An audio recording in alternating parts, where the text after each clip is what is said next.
Chapter 321. The 9 Provinces in the Era of Zhongli. Thank you for your assistance, Human Emperor. Dream Pure thanked Zhongli, grateful for his help in shaping her body. It's nothing, Elder Dream Pure. I'm not a great dream hermit, so I'm not an elder to you, Human Emperor. Just call me Dream Pure. Dream Pure interrupted Zhongli's formal address. If age is considered, she is just a newly born baby, not even 2 months old. Dream Pure, apart from those at the Transcendence Tribulation stage, you are the peak power in the 9 provinces. Few things in the 9 provinces pose a threat to you. Today's 9 provinces are peaceful and may be very different from what you remember. It's a good opportunity for you to explore. As for me, I have some matters to attend to first. If the Human Emperor has matters to deal with, I dare not delay you. Dream Pure did not interrupt Zhongli's departure. The mysterious secret realm is located on the border of the Great Zhou, so when Dream Pure and Zhongli separated, she first took a stroll around the Great Zhou. The Great Zhou dynasty. Dream Pure had heard the name of the Great Zhou dynasty a long time ago, but in the memory of the Great Dream Hermit, she hardly ever visited here. The selection of the mysterious secret realm on the borders of the Great Zhou was simply because she felt the environment here was good. She had some understanding elements of the 9 provinces, from the monks who entered the mysterious secret realm. However, the picture was incomplete, and she had long wanted to travel herself, to see the 9 provinces of Zhongli's era, and the 9 provinces without the threat of heavenly demons. Dream Pure appeared to people in a veil, her demeanor almost celestial, adding a charm to her veiled appearance. Her presence on the streets attracted numerous turning heads. According to Dream Pure's experience, even in this disguise, there would still be lustful people attracted to her beauty, trying to abduct her. You there, stop, someone called out to Dream Pure.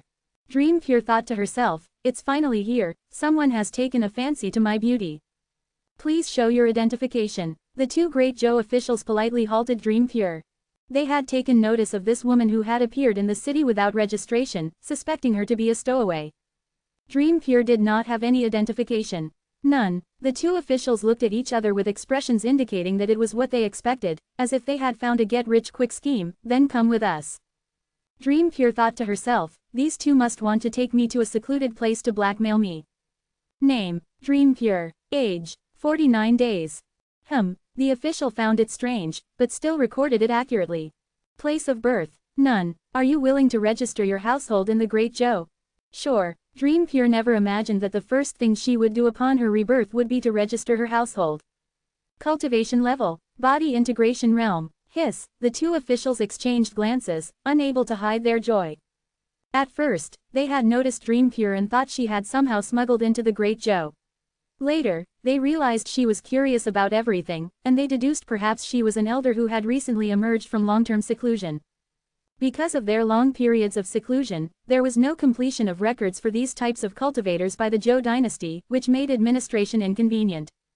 If they could document even one cultivator emerging from seclusion, it would be a significant achievement, and their performance evaluations at year-end would mark a significant improvement. They might even be promoted. Having a body integration realm cultivator registered in the household registry of the Great Zhou essentially guaranteed their promotion.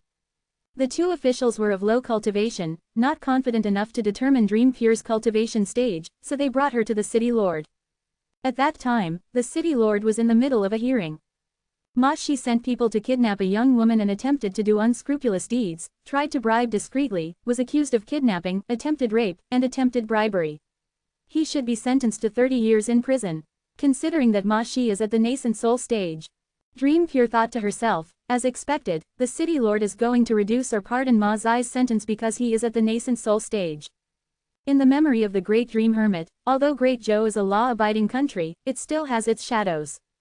As he is at the nascent soul stage with a lifespan of 500 years, the sentence should be increased proportionally. The verdict is now issued. Ma Shi is sentenced to 100 years in prison.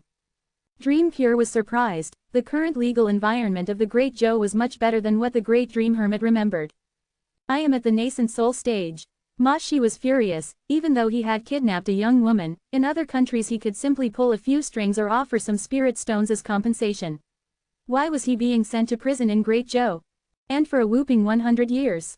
He had heard that the Great Zhou treated all equally before the law but never expected it to be this stringent. Isn't equality supposed to be among cultivators of the foundation establishment stage and among those at the nascent soul stage? The city lord, who had reached the divinity transformation stage, faced Ma Zai's aura without fear, immediately suppressed him, and sealed his cultivation. Take him to the dungeon. If this had happened in the past, the city lord would have turned a blind eye and let Ma Shi go. But things were different now. The Zhou emperor was furious due to the Qingchengjiang family's matter and was rectifying the official sector. Each year, the royal family members who were proficient in time Dao would retroactively investigate the deeds of the officials for the past year. If they discovered anything about favoritism or corruption, they would penalize without mercy. And there was no limit to the level of official that could be punished. If the city lord had put Ma Zai's case aside, then the one sitting in the dungeon would be him. The Great Zhou has high expectations of its officials, but the corresponding rewards are also exceptionally high. Relying on his salary issued by the city lord, he cultivated from the Golden Core stage to the Divinity Transformation stage.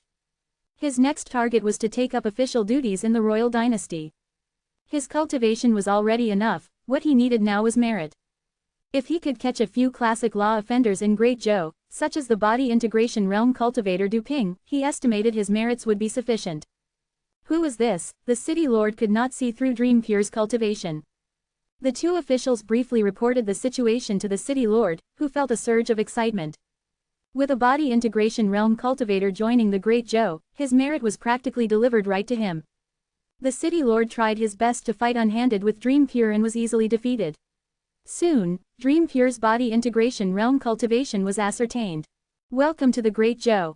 The city lord personally handed the identification to Dream Pure. The identification of the Great Zhou is a fish-shaped metal made of metal. The identity is branded on the fish metal with the soul. Also, the fish metal contains the laws of the Great Zhou, you may want to study them. The city lord reminded her. While others needed to put the fish emblem against their forehead to see the content, Dream Pure could directly do so with her divine sense. The laws of the Great Zhou lived up to its reputation, covering a vast range of areas. Of which, what interested Dream Pure the most was the law pertaining to the spiritual treasures. Spiritual treasures becoming spirit was a recent development. The mysterious secret realm only opened once every 10 years, so Dream Pure was not aware of this until a few days ago when Zhongli protected the Tao for her and she heard about it from him. GG opened spiritual treasure pavilions everywhere to enhance the fit between cultivators and their spiritual treasures. There were professional cultivators explaining how to cooperate better with the spiritual treasures. Dream Pure went to the spiritual treasure pavilion out of curiosity. Before she even entered, she heard the lecturer say, when dealing with spiritual treasures, we must be strict.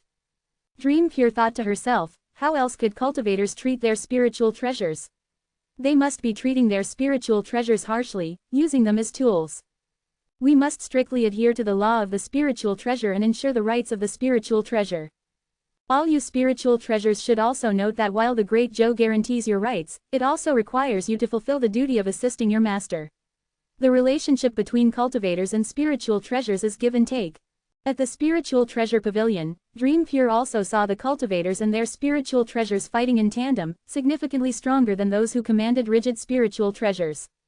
She even saw people from Dao sect coming to Great Zhou to preach the newest practice methods of spiritual treasures researched by the Yin and Yang Heaven Seal. Many spiritual treasures were promoted on the spot, and the scene was spectacular. Zhongli didn't deliberately let Dream Pure explore 9 provinces on her own, he truly had other matters to attend to. The system had issued a new task to find fragments of the Ascension ladder. Chapter 322, Beast Tamer. Special task release seeking for Immortal Ladder Fragment. In Lingxi world, humans and beasts coexist harmoniously. Over the long years, a profession known as beast tamers emerged and became mainstream. Suddenly, a day came when the monster beasts went mad, hostile towards the humans, disrupting the harmony shared between man and beast.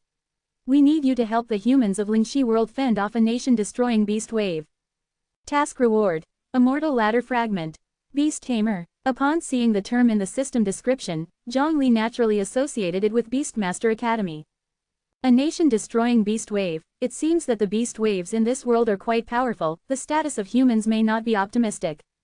In Kyushu, among the 9 major empires, only the White Marsh Emperor reigns over the Monster Beast Empire, with a deep historical lineage and foundation.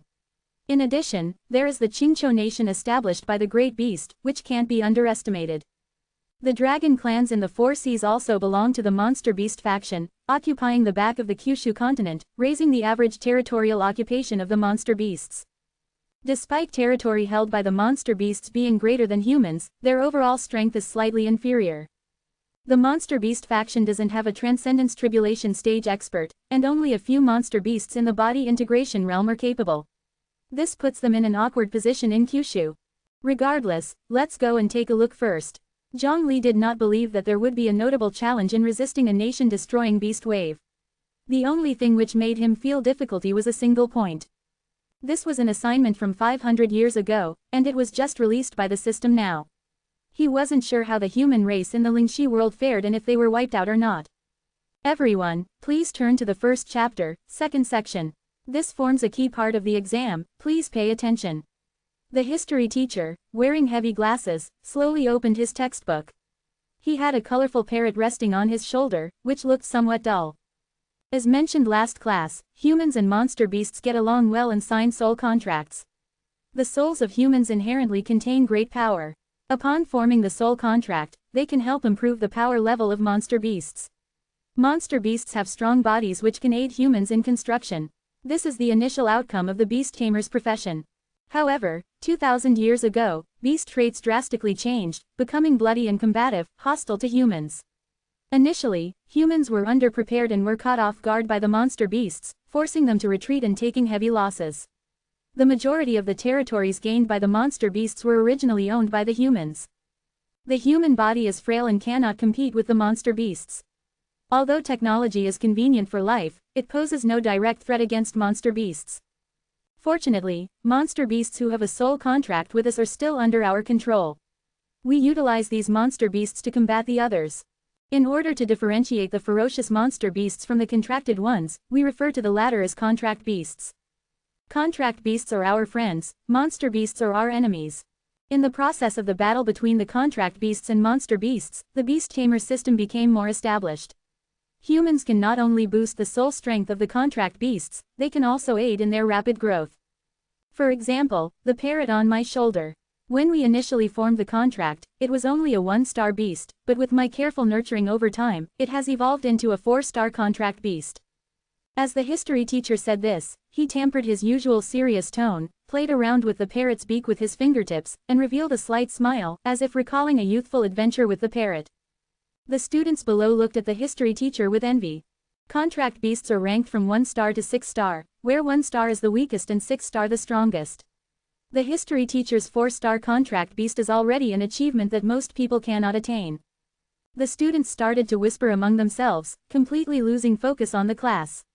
The history teacher, seeing the behavior of his students, simply shook his head helplessly, indicating understanding. When he was their age, he was just as excited. After all, they will be summoning their contract beasts and forging a contract this afternoon. Sha Chao, what kind of contract beast would you like to sign the contract with? Isn't that an obvious answer? It definitely has to be something cool, like the white bone rampaging lion or the blood-wing fierce tiger. These beasts are both domineering and have high potential. Sha Chao talked about his 2 favorite contract beasts, his eyes shining.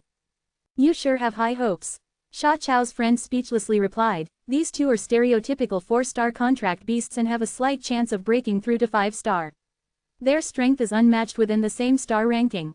Even if you can summon them, can you afford to raise them? Hee, I am just dreaming. People should always have dreams. The history teacher opened his mouth, but in the end, decided not to dampen his students' spirits. To sign a contract beast and become a beast tamer is both an honor and a responsibility, as they will all have to join the battlefield in the future. Everyone in the Lingxi world is a beast tamer, yet even so, humans struggle to compete with the monster beasts. There are many monster beasts and they are powerful, the humans are at a disadvantage. In these past 2,000 years, the human race has lost many cities due to city-destroying beast waves, not to mention the nation-destroying beast wave. Nation-destroying beast waves are rare, but terrifying. 250 years ago, one country was completely destroyed by such a wave. The history teacher had been to the battlefield, barely managing to escape from a scene of utter destruction. After retiring, he chose to teach at the Beastmaster Academy. Soon, the afternoon arrived. The beast tamer instructor had the students line up, allowing them to summon beasts one by one. The student recited the hard-to-understand mantra quietly, with a series of patterns arising under his feet. This was the summoning array which they had been learning to invoke. This student was very familiar with the summoning spell, completing the formation quickly, his voice full of urgency and high-pitched excitement. When he recited the last syllable of the mantra, a halo ascended from the summoning circle. A completely black cat, with shiny fur, strolled leisurely out of the halo with graceful movements. "It's a midnight black cat, 3-star potential," someone exclaimed.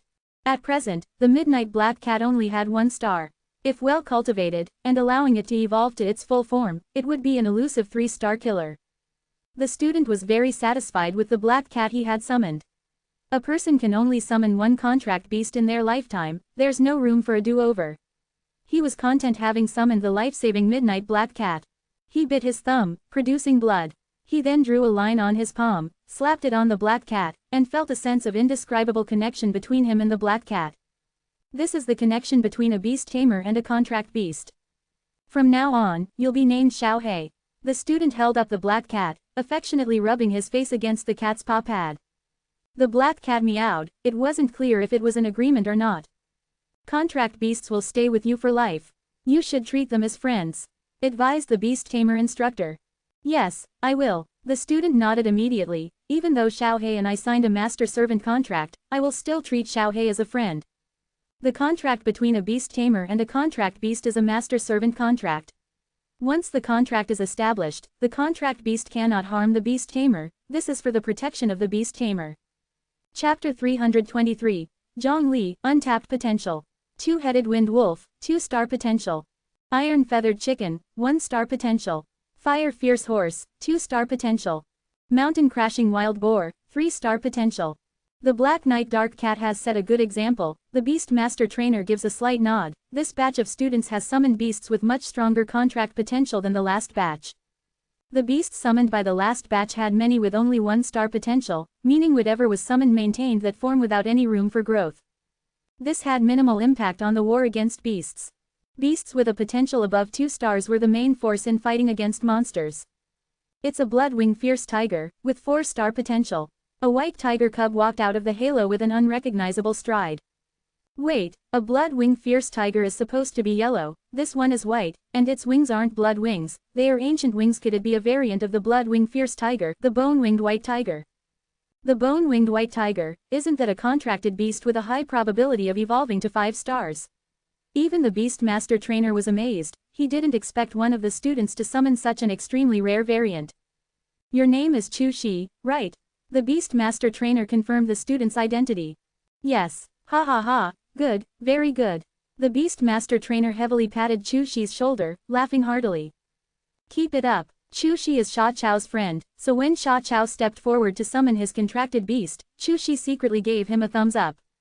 Sha Chao rubbed his hands excitedly. This was a once-in-a-lifetime experience. Good luck would complete your life, but bad luck would only lead to an ordinary life. "Come out, my contracted beast." A halo started to rise, and a slender figure emerged from the light. After finishing his summoning, Sha Chao dared not look at what he had summoned. He closed his eyes, drew a master-servant contract in his palm, and slapped it onto the figure that had emerged from the summoning array. As the figure appeared, the summoned contract beasts instinctively retreated, shrinking into their master's arms. The animal instinct told them that a horrifying presence was about to emerge. A person, 0-star potential. Wait, why is it a person? The Beast Master Trainer instinctively evaluated the beast's potential, but realized something was off after he had spoken. Sha Chao was dumbfounded, looking at the master-servant contract in his palm, then at the person who emerged from the summoning array. He didn't make a mistake with his incantations, right? The summoning array was also correct, the process was completely right, so why was the result so far off? It was the first time Zhongli had been seen by so many people after crossing to another world. He scanned his surroundings with his divine sense, summarizing the language patterns, and quickly learned the language of the Lingxi world. The Lingxi world had been using the summoning array for 2,000 years, and there had never been a case where a person was summoned. Chu Shi felt that Sha Chao was really amazing. "Sha Chao, what have you done? You actually made a master-servant contract with a human." The Beast Master Trainer roared in anger. The crucial point was that Sha Chao had succeeded. A master-servant contract requires the consent of both parties. Is the person who walked out of the summoning array an idiot? He actually agreed to a master-servant contract. The master-servant contract was a sole contract and could not be broken once signed. I didn't know that the person I summoned was a person. Sha Chao was on the verge of tears. What's going on? Master-servant contract. Zhang Li saw the runes that appeared on the back of his hand and found it interesting. Are you an actor? The Beast Master Trainer tentatively asked Zhang Li, wanting to know his identity. The technological level of the Lingxi world was about the same as the zombie world. Zhang Li's ancient clothes didn't look normal however you looked at it. My name is Zhang Li, I come from the JoJo world, my identity is the Human Emperor. Zhang Li confidently introduced himself. He really liked this introduction. Even though Zhang Li always talks about retirement, he still takes pride in his identity as the Human Emperor. The Beast Master Trainer looked at Zhang Li strangely. This person was either too deep into his character or mentally ill. Where do you live? We'll send you back. JoJo world. The Beast Master Trainer was 80% sure that this man named Zhang Li was mentally ill. I'm sorry, I didn't know that I summoned a person. Sha Chao hurriedly apologized. If he made a master-servant contract with a person who refused to let go, his life would be ruined. How much money do you want? I'll compensate. You're mistaken, I wasn't summoned by you. Zhang Li just happened to use the system to cross into this place. He bent down and picked up a plump green worm from under his feet that nobody noticed. This green worm is what you summoned. A pervasive green worm, with 0-star potential. Sha Chao felt that this person must be angry and was using the worm to mock him. Seeing this, Zhang Li shook his head, laughed, and put away the green worm. How about this, since you feel bad, let me live here for a while, okay? Zhang Li made a small request. The Beast Master Trainer was unsure about Zhang Li's attitude, so he reported the matter to the principal and soon received a reply. The principal agreed. The principal has approved a 2-person dormitory for you, asking you to live with Sha Chao. Zhang Li waved his hand in the distance, thanking the principal for his generosity. The principal was startled. He was a kilometer away from Zhang Li and could only see him clearly through the zoom function on his phone. He wondered how Zhang Li could see him clearly. Afterwards, Sha Chao tried to summon again, but nothing came out. Sha Chao was even more convinced that he had summoned Zhang Li. Your name is Sha Chao. Let's get to know each other. My name is Zhang Li, I've already introduced my background and identity. Zhang Li greeted Sha Chao. We should communicate more in the future, after all, there is a master-servant contract between us. Sha Chao had a gloomy face. Big brother, can we not mention the master-servant contract anymore?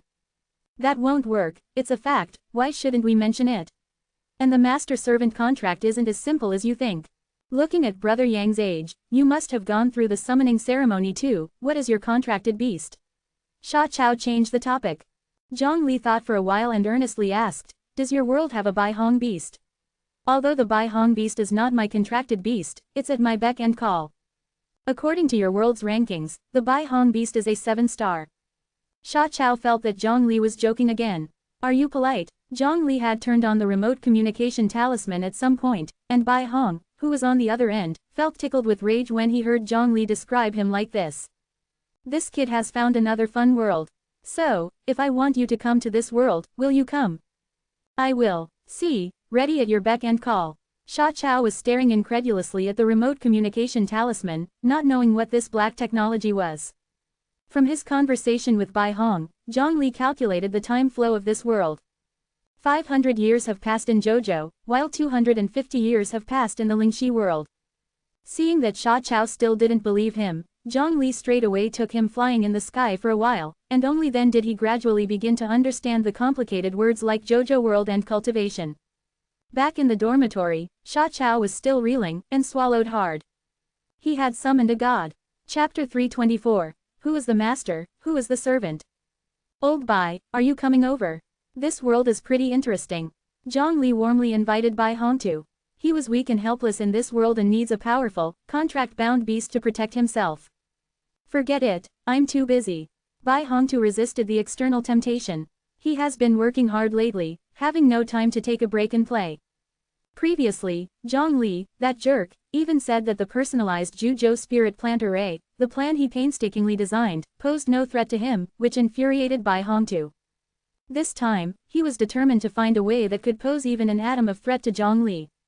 After shutting down the remote communication talisman, Bai Hong too pulled out a paper with a sneer titled, Plan to Attack Zhang Li, where a brutal strategy was written. Ban the sale of candied haws in the world of Zhuzhou. He is still working on other plans. Zhang Li, just you wait. Since Bai Hongtu refused, Zhang Li can't possibly force him over. He had to give up the opportunity to become a beast tamer. The Lingxi world belongs to the continent world. All people and beasts live on one continent. Zhang Li used his divine sense to scan, and found that the human race of the Lingxi world is doing okay, and can compete evenly with demonic beasts.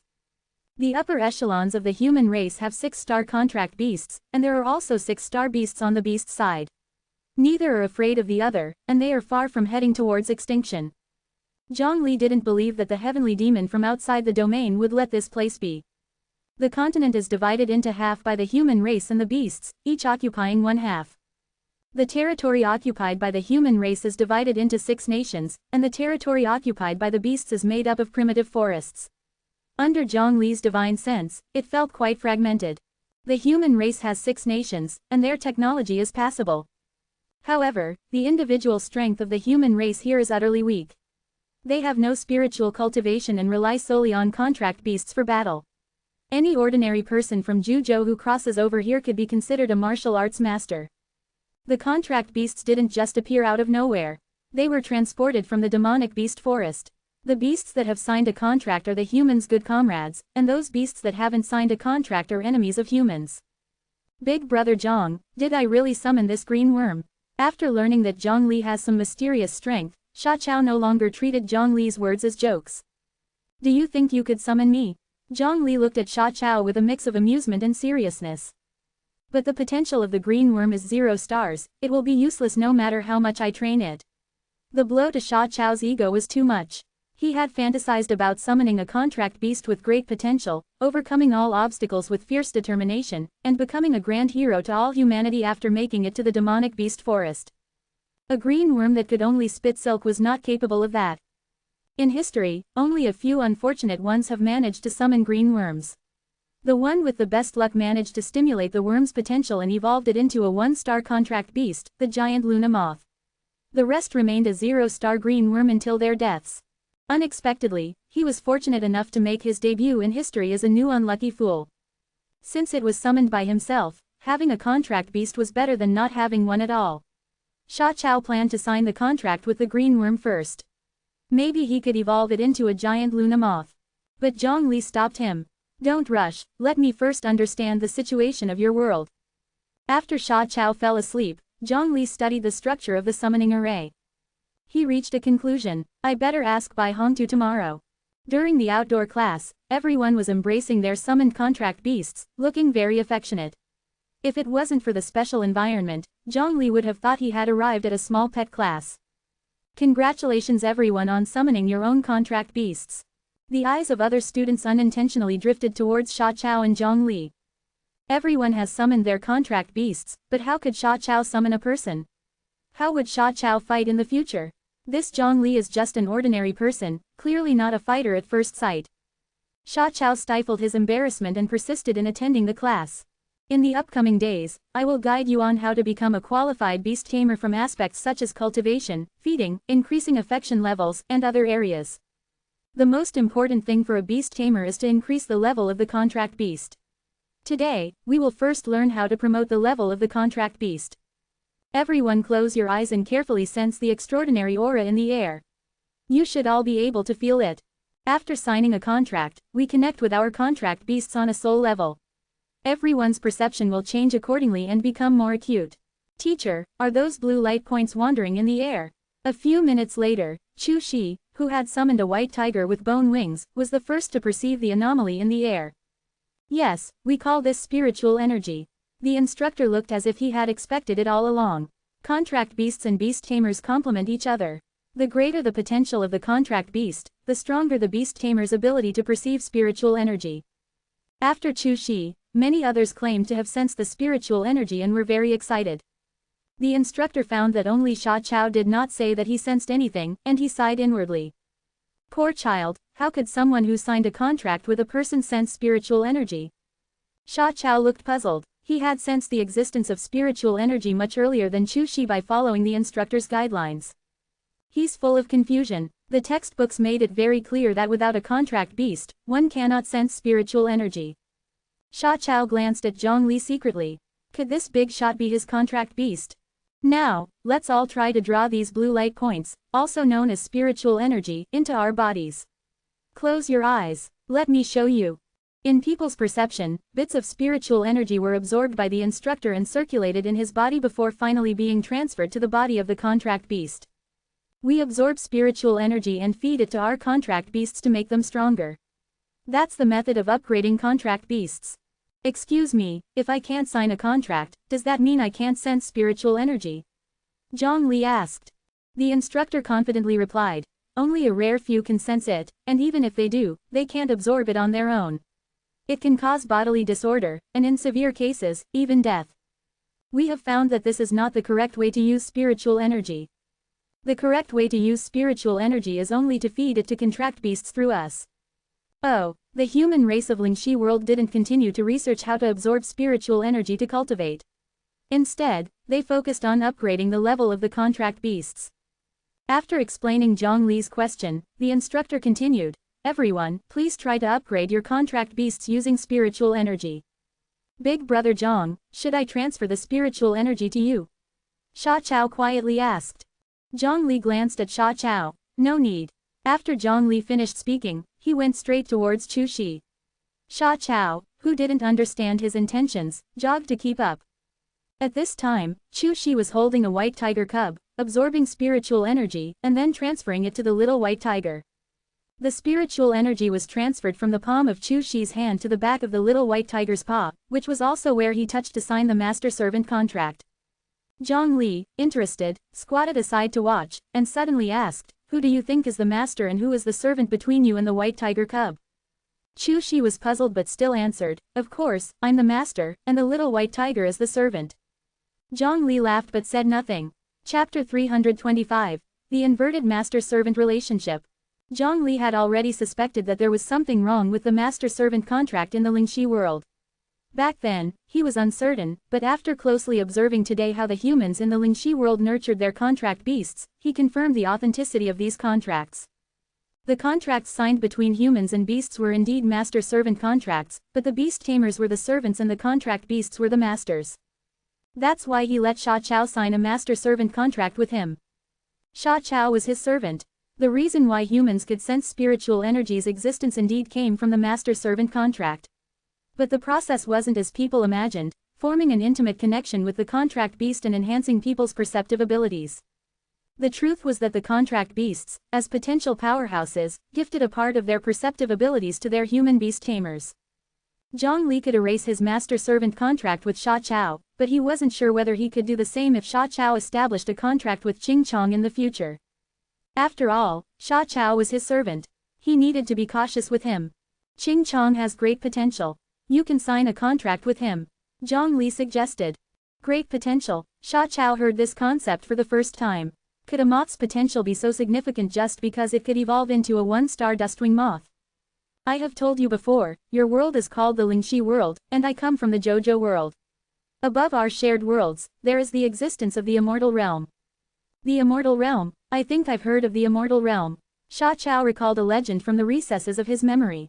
The legend said that a long time ago, in an era that cannot be verified, someone broke through the limit and trained their contract beast to become 8-star, and the man and the beast ascended together to the immortal realm. Is the legend real? The star-level division of contract beasts can be equated with the cultivation system. 1 star corresponds to the Qi cultivation stage, 2 stars to the foundation establishment stage, 3 stars to the golden core stage, 6 stars correspond to the body integration realm, 7 stars to the transcendence tribulation stage, and 8 stars correspond to Earth Immortal. I'm not sure about the truth of the legends in your world, but the immortal realm does exist. If the legend is true, then the potential of the Lingxi world is quite considerable. In the immortal realm, there's a kind of immortal beast called a dragon. It's vital and vigorous, and it has offspring scattered across the 10,000 realms. Your creature Qing Chong is no exception. It must have had some relationship with a real dragon in its ancestry. Zhang Li casually used spiritual energy to create the illusion of a majestic and imposing real dragon. Its dazzling golden scales and elegant and slender body, along with its round, domineering eyes, irresistibly commanded respect and worship. Sha Chao couldn't imagine how such a being would have any relationship with Qing Chong's ancestors. Nor could Zhang Li. If you trace the origin, most of the demon beasts have had some relationship with a dragon. Ching Chong also has real dragon blood in its body, but it's very thin and hard to trigger. Doesn't that mean it's very hard for it to evolve? Sha Chao questioned. With me around, not to mention that it has dragon blood, even if it doesn't, I can still make it evolve into a dragon. Zhongli had this confidence. So, Ching Chong's potential isn't zero. What you call potential should be the limit of a demon beast's blood lineage. If calculated this way, Ching Chong's potential is at 6 stars. Even a demon beast can't forcibly become a 7-star transcendence tribulation stage by relying on its blood lineage. Not only does Ching Chong have great potential, but you also have quite a bit yourself. You have a single wood element spiritual root. Just because the people of the Lingxi world don't consider spiritual roots, it doesn't mean they don't have them. Everyone has a spiritual root. This is a theorem. In fact, the humans in the Lingxi world are not summoning contract beasts by luck. Instead, the higher the beast tamer's cultivation talent, the higher the potential of the contracted beast they summon. The two factors correspond.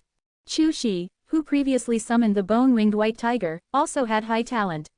He had dual spiritual roots. Spiritual root, wood element. Sha Chao hadn't heard these terms before, so Zhongli took the time to broaden his cultivation knowledge. Sha Chao had never thought that humans could become strong without relying on contract beasts. So, can I become as strong as Big Brother Zhong? Zhongli patted his shoulder. It's good to have dreams. Sha Chao didn't know whether Zhongli was encouraging him or putting him down. Don't use the contract of your world. I'll teach you a new beast taming contract. Zhongli planned to teach Sha Chao the beast taming method of the beast taming sect. The beast taming sect has a prominent reputation in JoJo. Within the sect, there are not only several cultivators at the body integration realm, but also a few demon kings. By combining the power of man and beast, they are rarely defeated by those of the same level. After all, it's a 2-on-1 scenario. Sha Chao didn't understand his intention, and Zhongli didn't explain much. There were still many questions about the master-servant contract that needed to be clarified. The master-servant contract reversed the relationship between the beast tamer and the contract beast. Who did it and whether there was an outworld heavenly demon behind it were all unknowns. If it was the work of an outworld heavenly demon, how exactly would it destroy humans through the master-servant contract? From the current situation, humans merely helped contract beasts cultivate and did not pose a fundamental threat. Though humans claimed to control contract beasts to combat demon beasts, under the reversed roles in the master-servant contract, Zhongli felt more like it was an internal war among demon beasts. As a servant, Sha Chao naturally trusted Zhongli. Whatever Zhongli asked him to do, he would do it. Sha Chao quickly learned the contract of the beast taming sect, as well as the cultivation technique that Zhongli taught him, perennial power.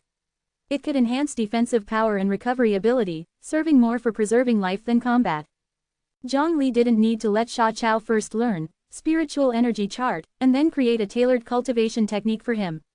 Since Sha Chao wanted to be a beast tamer and liked to fight with the contract beast, he simply gave him perennial power. Also, here's the Dragon Tiger Arhat power, study this too. Zhongli handed over the revised stuff rewarded by the system after he defeated Zhang Yixing to Sha Chao. Of course, it was revised and several times stronger than the original version. Sha Chao held Ching Chong in his palm and signed the newly learned beast taming contract with it. Signing the contract with Ching Chong felt different from signing the contract with Zhongli. After signing the contract with Ching Chong, Sha Chao felt a blood tie with it, and it seemed like he could understand what Ching Chong was saying. Hungry, Sha Chao thought he was hallucinating. He'd never heard of anyone understanding what a contract beast was saying. It's not an illusion. This is the magic of the beast taming sect's contract. Ching Chong hasn't awakened his spiritual wisdom yet and could only express simple meanings. I remember Ching Chong eats leaves. I'll go out and buy some. Sha Chao gritted his teeth. The food of the contract beasts are all things nurtured with spiritual energy to enhance the beasts' levels, and they're not cheap. Zhongli directly bought some spirit plant leaves from system, ground some elixir into powder, and fed it to Ching Chong, activating the thin streak of real dragon blood in Ching Chong's body. The color of Ching Chong's body was green like a leaf, full of vitality, and it became an official 1-star contract beast. Now, your first task is to confront Ching Chong and try not to lose too badly. Go, Xiao Qing, defeat him. Zhongli enthusiastically commanded Ching Chong to attack Sha Chao. Now, Ching Chong had reached the qi cultivation stage, while Sha Chao hadn't yet guided qi into his body and was just a mortal. Faced with the ferocious Ching Chong, Sha Chao was dumbfounded. Whose contract beast was Xiaoqing supposed to be? Chapter 326. Being good at cultivation doesn't mean being good at combat. Sha Chao was brutally beaten by the green caterpillar, entangled by the silken thread it spat out, losing balance and falling to the ground. His struggle to rise resembled that of a worm. He had never imagined that the weak green caterpillar would become so formidable. Who exactly did you sign a pact with? Sha Chao roared in helpless rage, glaring at the green caterpillar. The caterpillar indicated that it was just a bug and couldn't comprehend such complex matters. It clung to Zhang Li's leg, siding with whoever fed it. Zhang Li plucked the caterpillar off his trousers, gently placed it on Sha Chao's head, and shook his head lightly, physically too weak, no combat skills. Beasts under contract are the ones needing to fight. I'm a beast tamer, I don't need to fight. Sha Chao didn't see any issue with his lack of combat abilities. Do you consider the caterpillar a friend? Of course, even though the caterpillar had limited abilities, Sha Chao would still treat it as a good friend. When your friend is fighting hard, are you only capable of cheering from the sidelines? Sha Chao was left speechless. You have to change your mindset. The reason beast tamers can't fight is that you're too weak and can only rely on your allied beasts for protection. But you're different from other beast tamers, you've learned to cultivate, and you'll become stronger over time. You can and should participate in battles. Sha Chao was filled with fighting spirit. One day later, Sha Chao stepped into the first layer of Qi cultivation. With his level now the same as the green caterpillars, he continued to be immobilized by it, wriggling on the ground. Brother Zhang, Sha Chao looked at Zhang Li with puppy dog eyes. Don't lose heart, before reaching the nascent soul stage, beasts always hold an advantage. Also, the caterpillar can spit silk and you don't know any spells, so it's natural for you to lose. Sha Chao's fighting spirit remained unquenched, fueling his valor with every battle. I won't lose. After 7 days of training, the caterpillar progressed rapidly, guaranteeing victory in every battle and completely dominating Sha Chao. Sha Chao had made considerable improvements in defense and evasion, and could dodge several rounds of silk-spitting attacks. Zhang Li, he had to admit that having a single spiritual root could only speed up one's cultivation and couldn't make one learn to fight. Sha Chao's combat talent was extraordinarily lousy. Sha Chao, you haven't attended classes for several days, is everything. Chu Shi, noticing Sha Chao's absence from class, thought he had given up on himself and tried to comfort him, hoping to help him out of his despair. Upon entering, he saw Sha Chao entangled in white silk threads, even his mouth was blocked. They seemed to be having a wild time. The caterpillar's silk could retain its tensile strength for a while, allowing Sha Chao to free himself and explain that he was in combat training. A low-level caterpillar can actually bind a person. Little Green is now at 1-star level. Sha Chao happily showed Chu Shi the caterpillar's transformation and had it spit out some silk for her. Chu Shi tugged at it, the silk was quite sturdy, unlike what ordinary caterpillars would produce. Really broke through to 1-star level. How did you do it? Mutation. Chu Shi was surprised and happy for Sha Chao. Zhang Li at the side spoke, it's not a mutation. It transforms from an insect to a dragon. This is the caterpillar's natural growth process, you guys just didn't know it. By the way, do you want to learn cultivation too? Zhang Li suggested to Chu Shi. He wanted to see what kind of reaction the contracted beast would have after the person who signed a master-servant contract started cultivation. Cultivate. Chu Shi was puzzled. It's the method to make us humans stronger. Sha Chao, as the first cultivator in the Lingxi world, wanted to recruit Chu Shi and make him the second cultivator.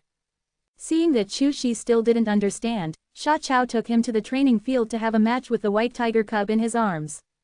As expected, Sha Chao lost again. You were able to dodge the tiger's attacks over 10 times. Sha Chao, you are so quick. Chu Shi didn't care about winning or losing as it was normal for humans not to be able to defeat their contract beasts, let alone the white tiger cub, which was top tier among 1-star contract beasts. What caught Chu Shi's attention was Sha Chao's reaction speed in the fight. This was beyond the reach of ordinary individuals. This is cultivation. Sha Chao, beaten black and blue by the white tiger cub, put his hands on his hips, beaming with an indescribable sense of pride as if managing to dodge the cub's attacks over 10 times was a victory.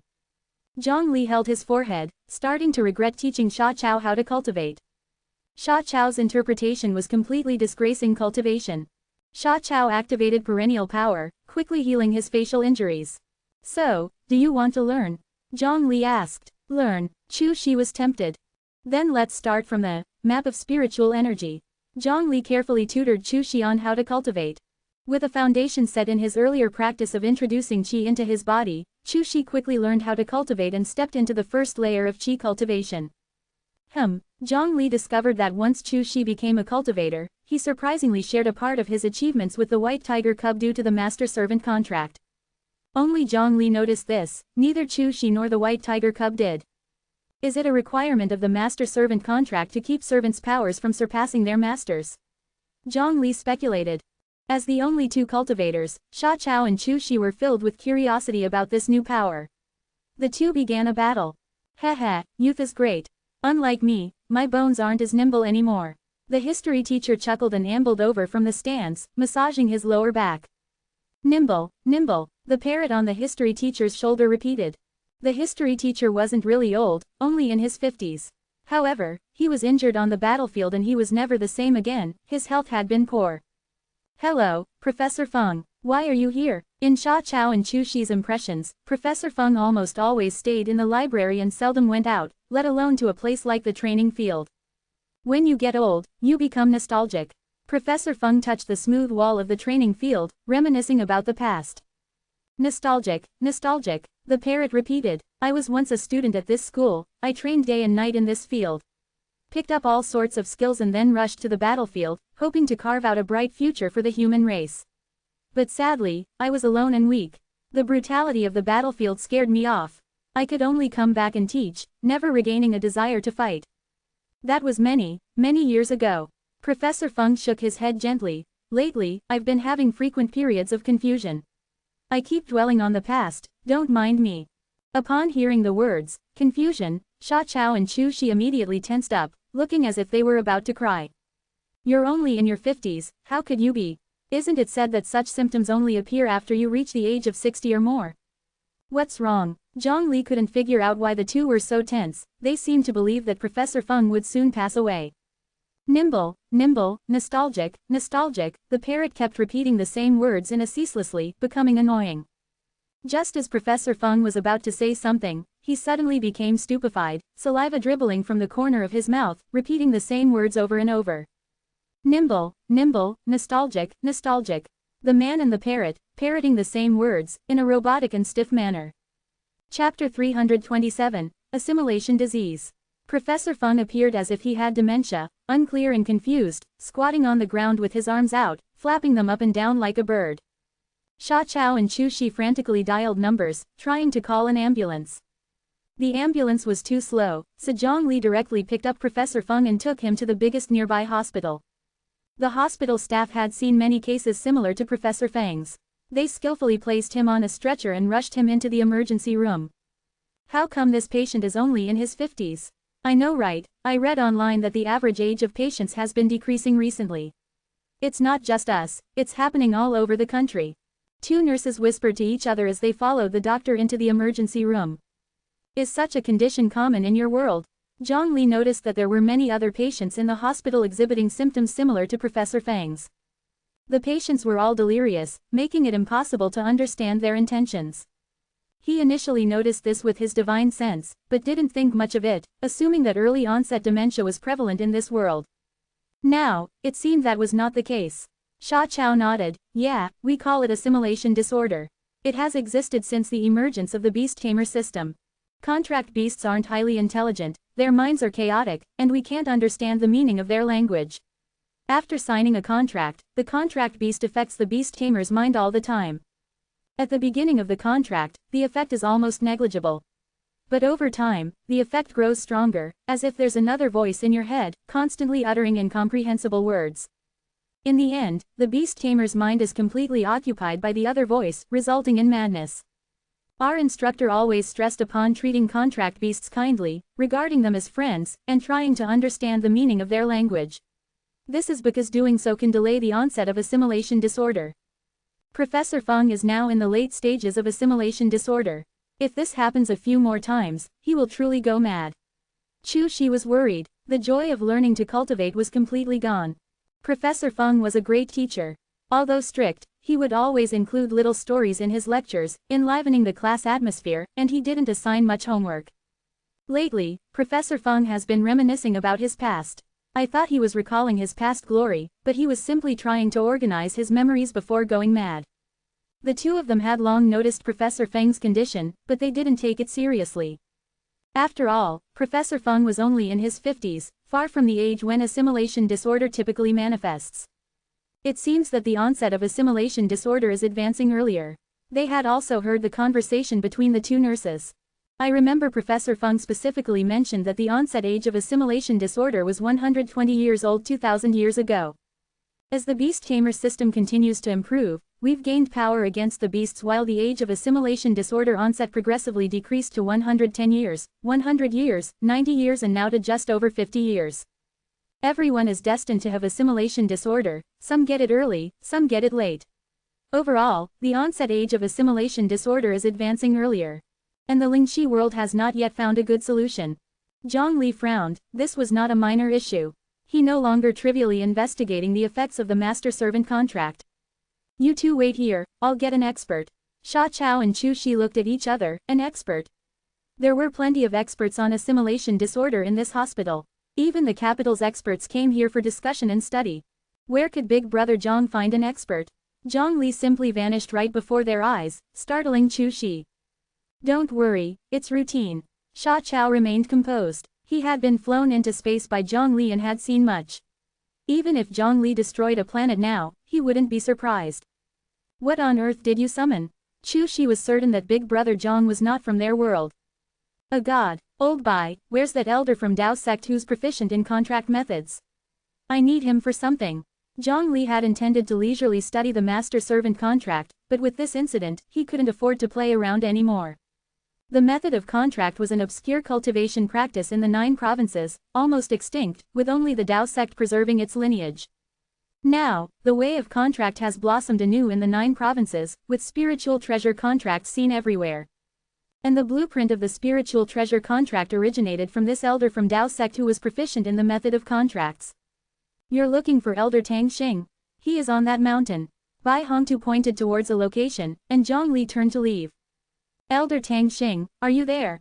Hearing it was the human emperor's voice, Elder Tang Xing rushed out to greet him. As the spiritual treasure contract became widespread, Elder Tang Xing's position and treatment in the 9 provinces significantly improved. All of this was due to Zhang Li's proposal of bifurcation for spiritual treasures, using legal constraints for spiritual treasures within the Great Zhou, and contract constraints for those outside the Great Zhou. Zhang Li also brought over the Brahma Tower to temporarily establish a spatial channel, transporting Elder Tang Xing over. On the way, Zhang Li briefly explained the master-servant contract. Elder Tang Xing cautiously refrained from expressing his views, stating that he needed to see the actual contract to draw any conclusions. Professor Feng was still in the ER. Zhang Li and Elder Tang Xing cloaked their presence and entered the ER. It's the difficult soul contract. Let me see the contract effect. The contract can only be established if both parties willingly agree. Master-servant contract. One party is the master, one party is the servant. The servant has to help the master extract spiritual energy from the air and feed it back to the master. The servant cannot surpass the master's cultivation. The servant must obey all of the master's commands. If the servant cannot understand the master, it will force the servant to comprehend the meaning of the master. The master-servant contract is rooted deep within the soul and is inherited through the bloodline. The more ancestors a servant had who signed contracts, the heavier their servitude becomes, requiring them to forcibly understand the master's intentions earlier. This seems to be the root of the problem. Only when beasts reach the divinity transformation stage do they open their spiritual wisdom. Before that, they only understand simple beast language, which is too difficult for humans who haven't cultivated, leading to the assimilation and collapse of the spirit platform. To defend against beast attacks, everyone in the Lingxi world is a beast tamer and their ancestors were too. As such, the compulsion of the master-servant contract becomes stronger over time, and the onset age of assimilation disorder advances. In 1,000 years, it might happen that people get assimilation disorder in their 20s. By then, the entire human race would be doomed. Zhang Li had approximately deduced the slow poison of death the outer realm heavenly demon planted in the Lingxi world. It was this master-servant contract. Can the master-servant contract be removed? Zhang Li knew he could remove the contract between him and Sha Chao, but he wasn't sure if he could do the same for others. Master-servant contracts involve the soul, so it should be difficult.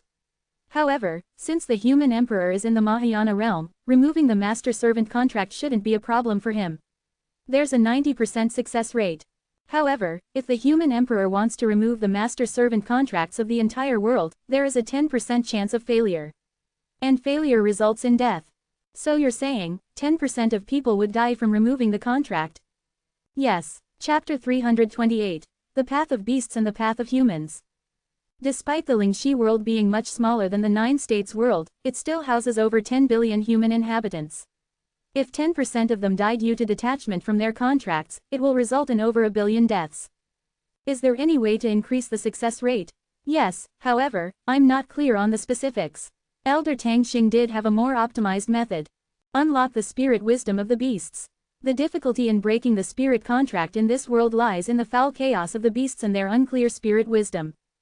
The human emperor should also be aware of the 6 realms of reincarnation. Of course, I know. The 6 realms of reincarnation are heaven, human, animal, asura, hell, and hungry ghost. Zhang Li is unfamiliar with the way of the contract but well versed in souls. The 6 realms of reincarnation reflect your yin virtue. Heaven is the destination of souls with great yin virtue, typically born in the immortal realm as offspring of immortals. The human realm is where the souls with average yin virtue reincarnate as humans.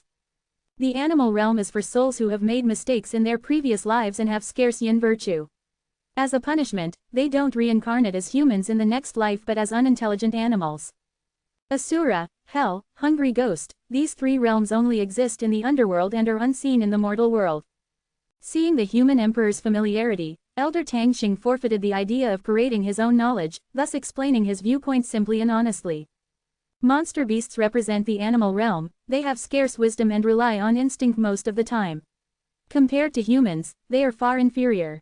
Monster beasts going through the divinity transformation stage and gaining wisdom is essentially the process of moving from the animal realm to the human realm. In other words, after the monster beasts acquire spirit wisdom, they belong to the human realm. The parties of the spirit contract change from animal realm and human realm to both being in the human realm.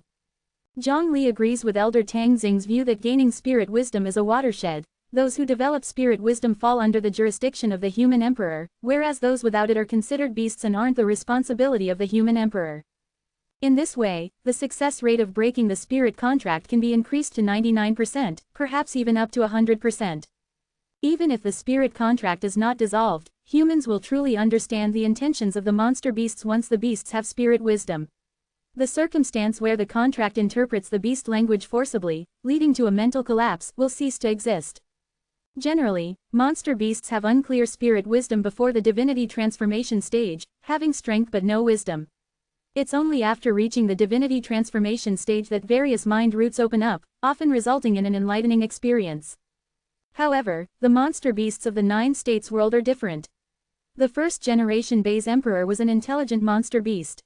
He was distressed seeing the disparity between his own wisdom and the foolishness of other monster beasts.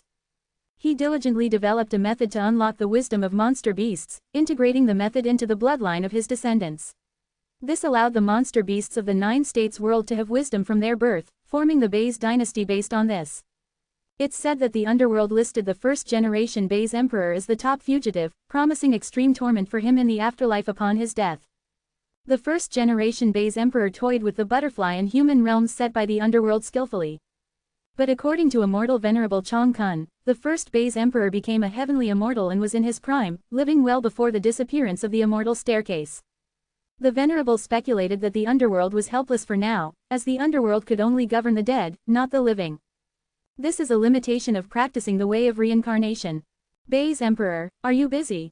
Zhang Li contacted the Bai's emperor using the remote communication talisman. The Bai's emperor, White Snow Spirit, was contemplating an issue with a troubled expression. Wearing a short dress, every move of hers was full of temptation. Monster beasts have different requirements for clothing compared to humans, needing only to cover essential parts. White Snow Spirit was no different. Sect Master Bai, I'm Bai's, not an omniscient god. Even if you ask me how to defeat Zhang Li, I cannot provide an answer. White Snow Spirit was exasperated. Could Bai Hongtu ask a serious question for once? Even Bai Hongtu found his question difficult, so he changed it to a simpler one. How can we get Zhang Li to fall in love with the saintess, pure heart? Let's go back to discussing how to defeat Zhang Li. White Snow Spirit knew when she was beat. At this moment, the remote communication talisman in White Snow Spirit's bosom lit up. Bai's Emperor, are you busy? Not particularly. White Snow Spirit was keen to keep her distance from Bai Hongtu. In her opinion, no matter what trouble Zhongli might have, it wouldn't be as bothersome as Bai Hongtu. I've found a new world and encountered some issues. Could you come over? All right. Bai's Emperor arrived at the Lingxi world through the temporary channel established by the Brahma Tower. This world has so many monster beasts. White Snow Spirit was excited. As the Emperor of the monster beasts, the more beasts, the better. Bai's Emperor, Elder Tang Xing saluted White Snow Spirit. Although they were on the same level, Tang Xing was only an elder, whereas White Snow Spirit was an emperor, making their statuses different. Zhongli detailed the matters of the Lingxi world and Elder Tang Xing added his comments. White Snow Spirit had a strange expression. In Lingxi world, the status of monster beasts was extremely high, a truly good place. So, you want to awaken the wisdom of the monster beasts. White Snow Spirit understood. This task wasn't too difficult for her. White Snow Spirit listed a long string of medicinal materials and measurements. Zhongli was taken aback. This is the formula for the first-generation Enlightenment medicine used by our ancestors. Our ancestors found it bothersome and integrated these formulas into the descendants' bloodline. In other words, my blood is equivalent to all of these formulas. The base emperors of each generation have used their own blood to awaken the monster beasts. Just a drop of diluted blood can give a clueless monster beast the ability to distinguish right from wrong. White Snow Spirit was proud. This was why the Bai's dynasty was the Bai's dynasty. If the monster beasts wanted to keep their descendants' wisdom, they could only allow Bai's to be the emperor, thus ensuring the integrity of Bai's. White Snow Spirit, before becoming a pure-blooded Bai's, wasn't recognized as the rightful leader by the 8 great demon kings, but the kings didn't dare to scale up their efforts because White Snow Spirit's position was difficult to shake. Unless the 8 great demon kings could find other methods to awaken wisdom. There is a patient here. We could test it on him first. Zhongli wanted to first experiment on Professor Feng. At this time, Professor Feng had just come out of the emergency room and was still mentally clear. The assimilation disease gradually worsens, and if Professor Feng's state switches back and forth several more times, he'll become completely foolish. White Snow Spirit flicked a drop of blood into the mouth of the parrot. The three gazed expectantly at the parrot, but nothing happened. The parrot was still the same, repeating a few simple words like a foolish bird. White Snow Spirit couldn't keep up appearances. She had been praising her own blood to the skies only for the first experiment to flop. She studied the parrot carefully, scanning it with her divine sense repeatedly. Her expression became more and more serious. This parrot has been altered by someone, it has congenital deficiencies, making it difficult to produce spirit wisdom. Chapter 329, The Idiotic Monster. What? Zhongli wasn't particularly knowledgeable in the study of magical beasts. His experience was limited to his time battling with them during the nascent soul stage in the White Marsh Empire. He knew of their weaknesses and how to dissect them swiftly. However, that was all. His understanding of the magical beasts could not match that of the White Snow Spirit. Using her divine sense, the White Snow Spirit scanned the entirety of the hospital and nearby residential areas and discovered that all the magical beasts suffered from the same issue, a congenital deficiency preventing them from awakening their spiritual intelligence. No, that's not it. It's not just this parrot. All the magical beasts in this vicinity are unable to develop spiritual intelligence due to innate deficiencies. They all seem to be duller than before, she said. What do you mean by duller than before? Zhongli wondered. Could dullness be classified into levels? To give an example, magical beasts that have not awakened their spiritual intelligence are like 1-year-old babies while in the chi cultivation stage, driven purely by instincts. Furthermore, those in the nascent soul stage are similar to 3 to 5-year-old children, relying on a mix of instincts and limited intellect to act. However, the magical beasts in this world, whether in the 1-star chi cultivation stage or 4-star nascent soul stage, remain trapped in a state comparable to a 1-year-old baby, with absolutely no growth in wisdom. White Snow Spirit felt anger. She might not govern these magical beasts, but they were her counterparts regardless, and she could not help but feel sympathy for them. Who could be so cruel as to alter these beasts, condemning them to a lifetime devoid of spiritual intelligence? Moreover, the perpetrator was incredibly subtle. They could alter the beasts by tweaking the most minute parts of their bodies, hence, if White Snow Spirit hadn't been a white marsh, naturally sensitive to all sorts of things, even she might have failed to notice it. Zhongli frowned. So, it wasn't just the humans of the Lingxi world that were facing problems, the magical beasts were too. It was as if the humans of the Lingxi world had signed a master-slave pact with fools, considering them as masters. The humans were oblivious, and the beasts were unaware of their foolishness. Only Zhongli and the others, being outsiders, felt disgusted. It should be the doing of an extraterrestrial heavenly demon, Zhongli realized. It wasn't just humans that extraterrestrial heavenly demons feared, they feared the occurrence of a certain entity born out of great fear in the face of death. All creatures with intelligence will form a kind of belief on the verge of death, not only humans but magical beasts will as well. Therefore, the extraterrestrial heavenly demons didn't spare the beasts either. Extraterrestrial heavenly demon again, disgusting. White Snow Spirit snorted indignantly. She had once used her innate talent, no secrets, to help Zhongli identify the methods that the extraterrestrial heavenly demons had utilized in the JoJo world. Things like spreading doctrines in secret, altering people's beliefs, disseminating false information, all were done subtly and surreptitiously. Absolutely vile. If they have the guts, then fight openly. The issue must lie with the ancestors of the beasts. It has been passed down through their lineage, generation by generation. All have turned into fools, analyzed White Snow Spirit. The power of the magical beasts came from their bloodline. Skills and strength could be passed down through it, which seemed convenient. However, if any issue were to arise at the root of the bloodline, it could result in a catastrophic disaster. Just like the magical beasts in the Lingxi world. According to historical texts, humans originally lived harmoniously with magical beasts, cooperating with each other for mutual convenience and safety. However, about 2,000 years ago, the magical beasts started to go berserk and attack humans. This led to the animosity between humans and beasts. The problems with the bloodline of magical beasts probably arose around that period.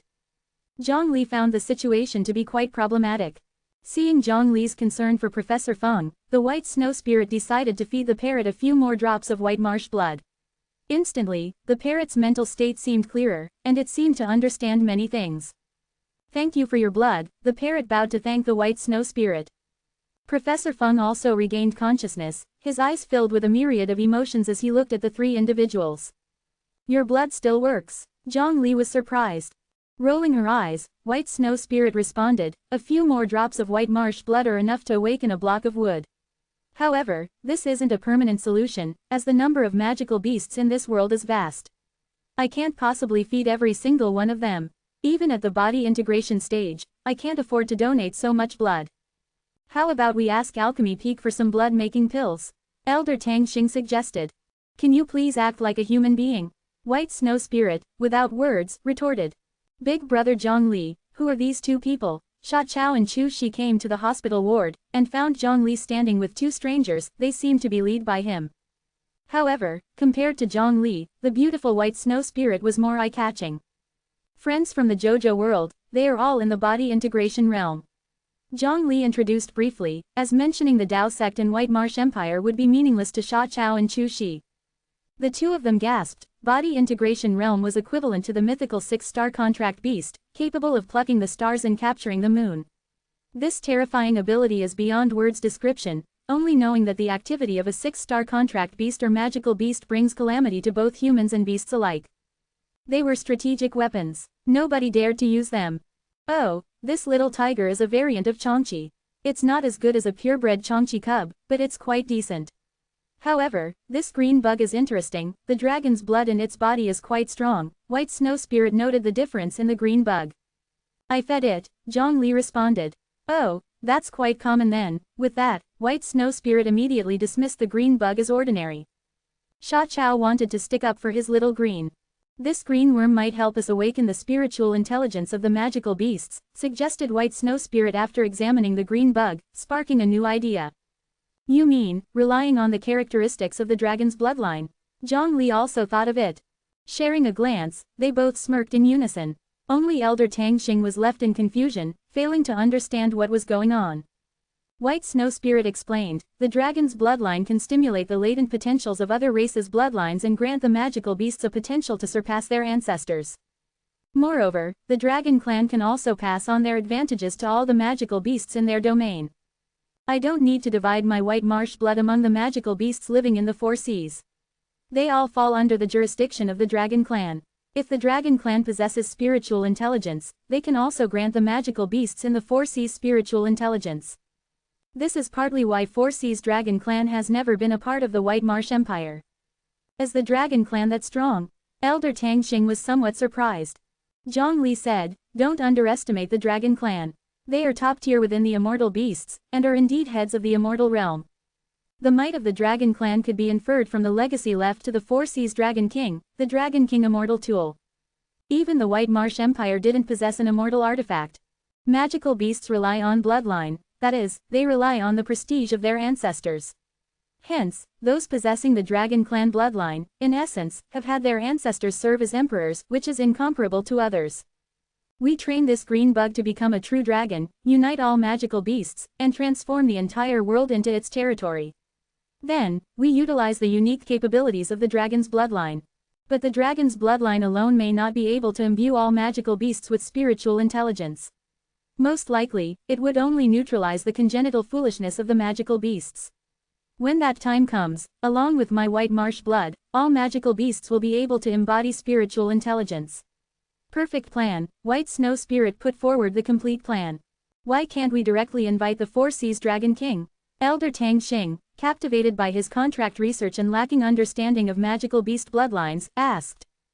Zhang Li shook his head. No, becoming an immortal forms a watershed, the same applies to the demon clan.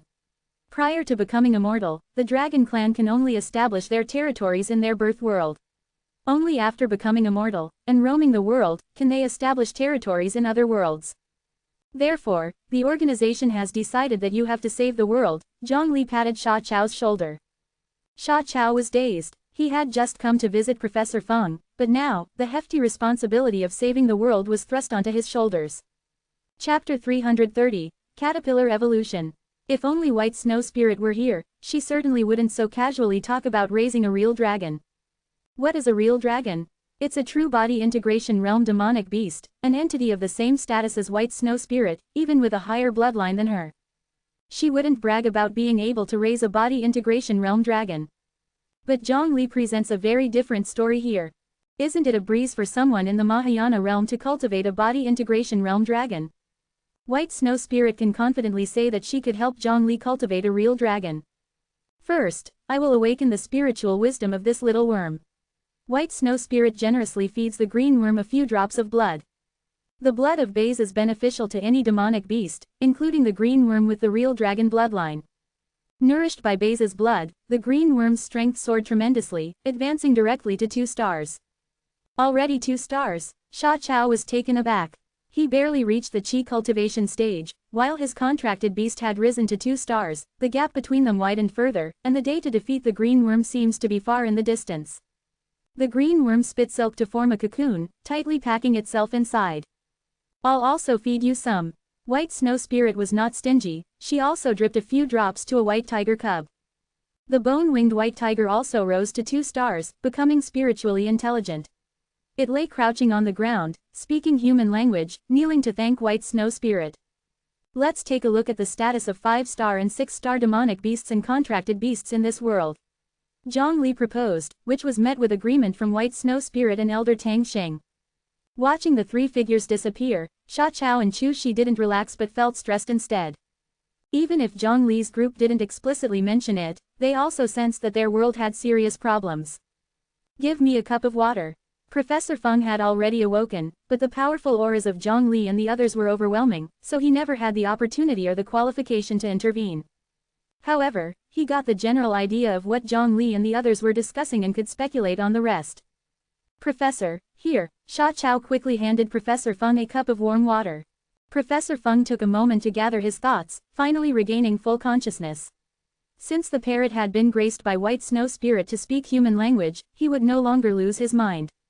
Those 3 people know, we can't refer to them as people anymore. Their existence is unimaginably powerful, they're probably on par with a 6-star contracted beast. Such beings have never been recorded in history, perhaps they're from another world. Sha Chao spoke with a complex expression. Actually, Brother Zhang has told me some things. Sha Chao recounts to Chu Shi and Professor Feng the story of the JoJo world as told by Zhang Li, without missing a single detail. The shocked expressions of the two were no less than Sha Chao's when he was taken on a tour of the universe by Zhang Li. Even though Professor Feng kept overestimating Zhang Li and others, he never expected that the three of them would have such a background. The JoJo world, the cultivators to think that such a world exists, I've been a frog in a well. Professor Feng ridiculed himself. In the Lingxi world, there are only 2 6-star contracted beasts and 2 6-star demonic beasts. This is already the maximum amount of power which Professor Feng could comprehend.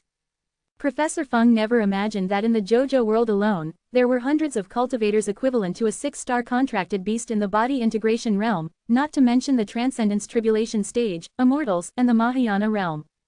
Any major sect in JoJo could easily wipe out their world, and that doesn't even include the 6 major sects. To have such strong beings be benevolent towards our world, it is truly the greatest fortune of the Lingxi world. Professor Feng expressed relief, then he sternly instructed Sha Chao and Chu Shi. You two are the key to saving our Lingxi world. Whether or not we can completely eradicate the assimilation disease in the future depends on you. Before Sha Chao and Chu Shi could nod in agreement, they realized that the words weren't spoken by Professor Feng. They looked up and found out that it was Professor Feng's parrot who had spoken. Hey, whatever Feng is thinking, I know clearly. The parrot grinned. What do you mean by, little Feng? I am your beast tamer. Professor Feng retorted, hardly anyone still called him Little Feng, at his old age, especially now that he was stricken with the assimilation disease. What beast tamer, you're just a poop cleaner. The parrot sneered, showing off its feathers while speaking in a swaggering tone, follow me from now on, and I guarantee that you'll eat well and drink heartily. Crack, the cocoon cracked open, making a sound like an eggshell breaking, and a little green snake crawled out, flicking its forked tongue. It was as beautiful as green jade. At a certain underground military base, 3-star, 4-star, and 5-star contracted beasts could be seen everywhere, with all kinds of modern weapons lined up, and many hidden in the shadows. This is where the 6-star contracted beast is at rest. Zhang Li and the other two arrived here and effortlessly bypassed various checkpoints unnoticed. Eventually, the three found the 6-star contracted beast, a golden bear, which still had a V-shaped wound on its chest. It's hibernating, and judging from its structure, it doesn't have any intellect. White Snow Spirit was somewhat disappointed, but she had expected this upon seeing that even the peripheral 5-star demonic beasts didn't possess intellect.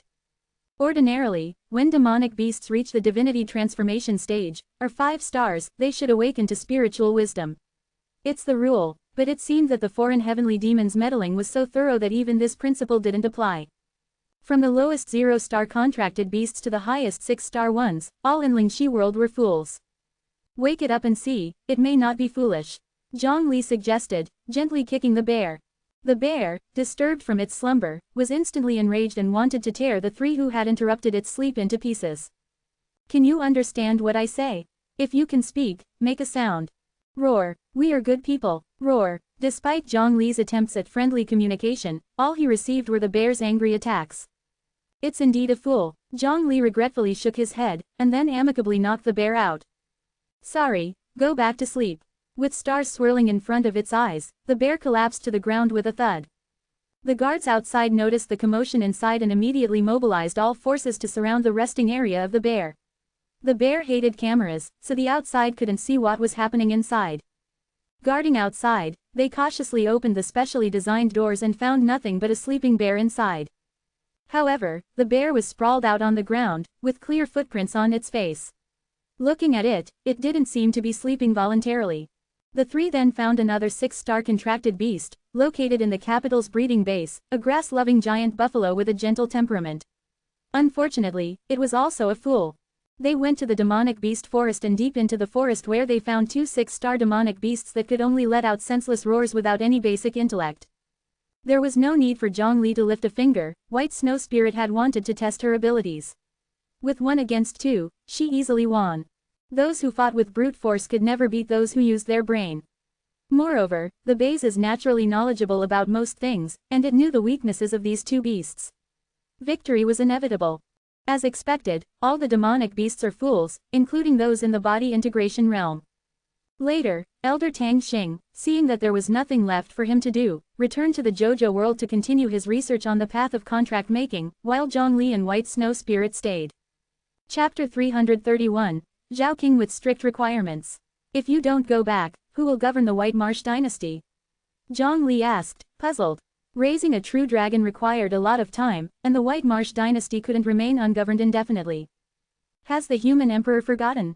The day I metamorphosed into the pure-blooded White Marsh, I also created a Kylan avatar who can manage the White Marsh dynasty in my stead, White Snow Spirit replied with a laugh. She had arranged for this Kylan avatar before coming to the Lingxi world. I did forget about that. Now that you've become a pure-blooded White Marsh, how is the dynasty faring? The demon kings are not coming of age. They obediently retreat to their territories and dare not disobey me. As long as they keep their subordinates in check and prevent any harassment of human passers-by, my current goal is to erase the White Marsh dynasty's reputation as bandits. Many of you humans choose to come here to hone yourselves, to fight with monsters, to grow stronger through blood and death. Some achieve fortune in the dynasty, while others perish here due to their inferior skills. And I did not stop any of it. Zhongli gives a slight nod. There's no reason to discriminate. The White Marsh dynasty serves as a wedding stone for humans. The winners live, the losers perish, both humans and demon kind benefit. He too, during his nascent soul stage, fought in the White Marsh dynasty. Even if the demon kind have gained wisdom, they still prefer to communicate through strength. The White Marsh dynasty has always been so since ancient times and probably won't change in the future. I often envy you humans. Despite your inherent weakness, you possess ample wisdom to compensate and even surpass our demon kind. Your wisdom is demonstrated not only in individual growth, but also in the overall order. It is said that in ancient times, the demon kind were the lords of Kyushu, while the weak humans survived between the cracks. Later, the humans were enlightened by an immortal, learning the cultivation technique. On the foundation taught by the immortal, various cultivation techniques were developed. The humans cultivated and gradually gained strength equaling that of the demon kind. In the end, when the number of immortals who ascended to the immortal realm surpassed that of the demon kind, the humans claimed their position as the masters of Kyushu. Not all humans value order, Zhongli shook his head slightly. Strong individual power leads to a fixed hierarchy, it could also lead to a situation where everything is decided by an individual. The world would then become a place where only strength talks, even worse than that of the demon kind. Zhongli thought of the ancient world and the first emperor of the parallel world. In these two worlds, strength dictated reason. In the three cultivation worlds, it was only Kyushu where order was emphasized. Was it Zhongli's bad luck that all the cultivation worlds he encountered were the opposite of Kyushu, or was Kyushu the exception in the cultivation worlds where strength determined everything? While the two were engaged in idle talk, they unknowingly returned to the academy. In the training field, where one would usually train the contracted beasts, two panting figures running attracted everyone's attention. As my host, how can you be so weak? You need to strive, keep striving. Exactly, aren't you embarrassed? A small blue snake and a tiger cub were perched on Sha Chao and Chu Shi's shoulders, constantly whispering into their ears, urging them to go faster and faster. Even though the two of them were Qi cultivation stage 1 practitioners, the workout was just too intense. However, the little blue snake was also under constant training, attempting to refine the dragon blood. Alright, let's stop here for now, said the little blue snake, instructing the two exhausted figures to rest for 10 minutes. Don't stop suddenly, you must slow down gradually, the little blue snake reminded them. Thus, Sha Chao and Chu Shi could only continue jogging slowly before eventually coming to a stop. Zhong brother, help, seeing Zhongli, Sha Chao and Chu Shi rushed toward him, pleading for help. The little blue snake has changed. When it woke up, it first turned into a snake, then its personality changed. After coming out of the cocoon, it said it was here to save the world. It couldn't continue degenerating and immediately asked me to intensify training and grow together.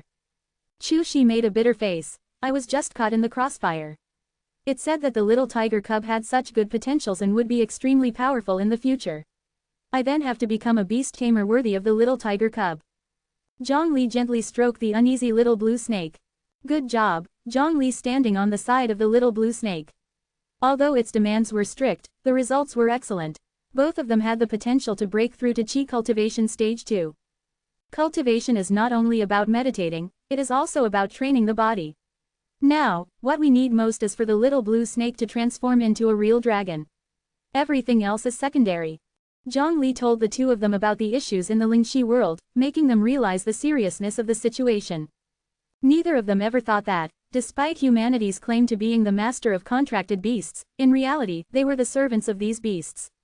Even more unimaginable was the root cause of the assimilation disease. All contracted beasts are lacking in intelligence.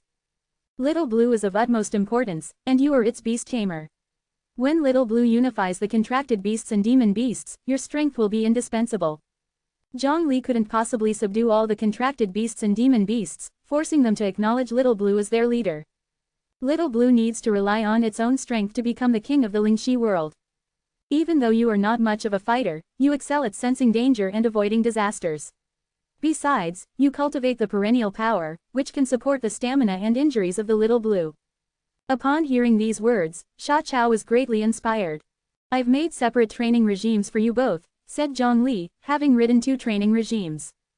Sha Chao accepted his regimen and almost got goosebumps. 6 o'clock to 6:05 in the morning, wake up. 6:05 to 12 o'clock noon, cultivate. 12 o'clock to 12:20 noon, eat lunch.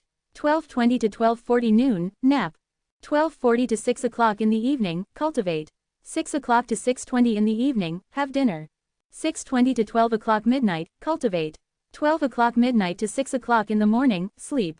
Chu Shi, curious, peeked at his friend's timetable.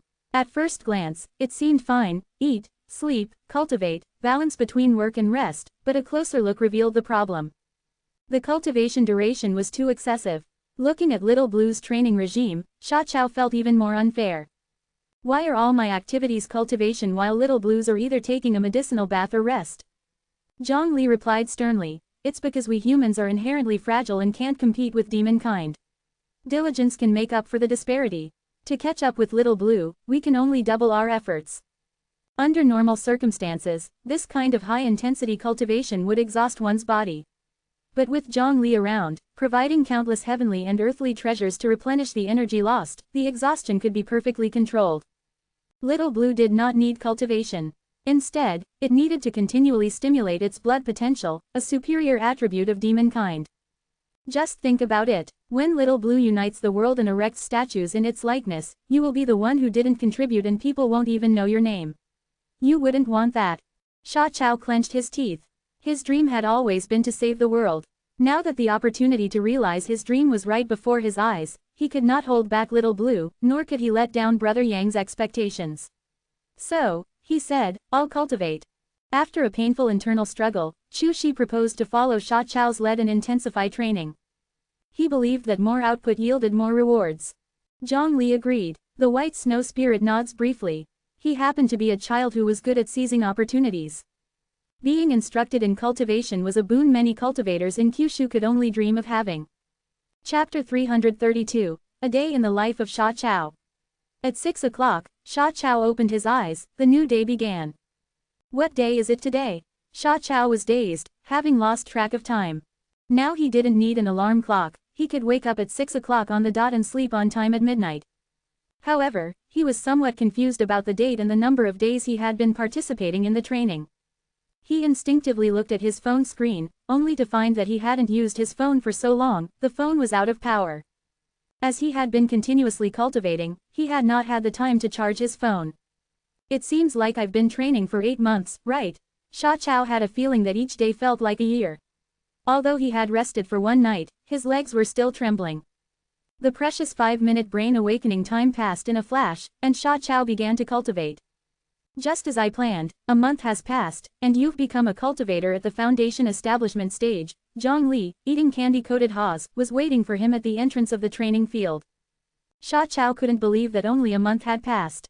Reaching the foundation establishment stage in a month, this speed was much faster than Luo Ying's at that time. During Luo Ying's time, Zhongli could only give verbal guidance, but in the Lingxi world, Zhongli could take direct action, so the efficiency was naturally different. This private training field was originally used by a wealthy person to train their contracted beast, but now it was bought by Zhongli for training Sha Chao. The training field was modified by Zhongli, the gravity was 15 times that of the outside world, making it very difficult for Sha Chao to move around. As soon as he entered the private training field, his skin felt as if it were being pricked by needles, his capillaries burst, and he quickly turned red. The perennial power cultivation technique automatically operated to heal his body. The gravity pulled, and the perennial power repaired, a balance was achieved between the two. Sha Chao remembered being introduced to the perennial power. This was a cultivation technique with an extremely fast self-healing speed. If one could cultivate it to a high level, the speed of self-healing was so fast that one wouldn't even feel the injury, it would already be healed. Moreover, the best way to practice perennial power was to get injured. Injury, recovery, injury, recovery. This cycle kept repeating, and Sha Chao became stronger through this process. The walls of the private training field were filled with banners. Train to the death as long as you won't die. Rest is for the dead. Turn sweat into pearls, dreams into reality. Strive hard today, who will compete with you tomorrow? Foundation establishment in 1 month, golden core in 3 months, saving the world is not a dream. Looking above his head, Sha Chao saw an overwhelming array of swords. On closer inspection, he realized they were all magic artifact level longswords. There were as many as 10,000 of them. These spirit treasures didn't require spiritual energy to be infused, relying merely on their sharpness could pierce him. A spirit sword trembled, then suddenly fell like a large star towards Sha Chao. Sha Chao, as if sensing something, suddenly looked up to see the spirit sword falling with an astonishing speed. Clearly it had been deliberately accelerated. 15 times gravity would never have this speed. The tip of the sword kept enlarging in Sha Chao's eyes. Sha Chao sensed the crisis of life and death. He dodged sideways, and the spirit sword brushed past his ears and fell to the ground. Sha Chao was a beat too slow, a piece of his ear was missing. The perennial power sped up, and his ear healed.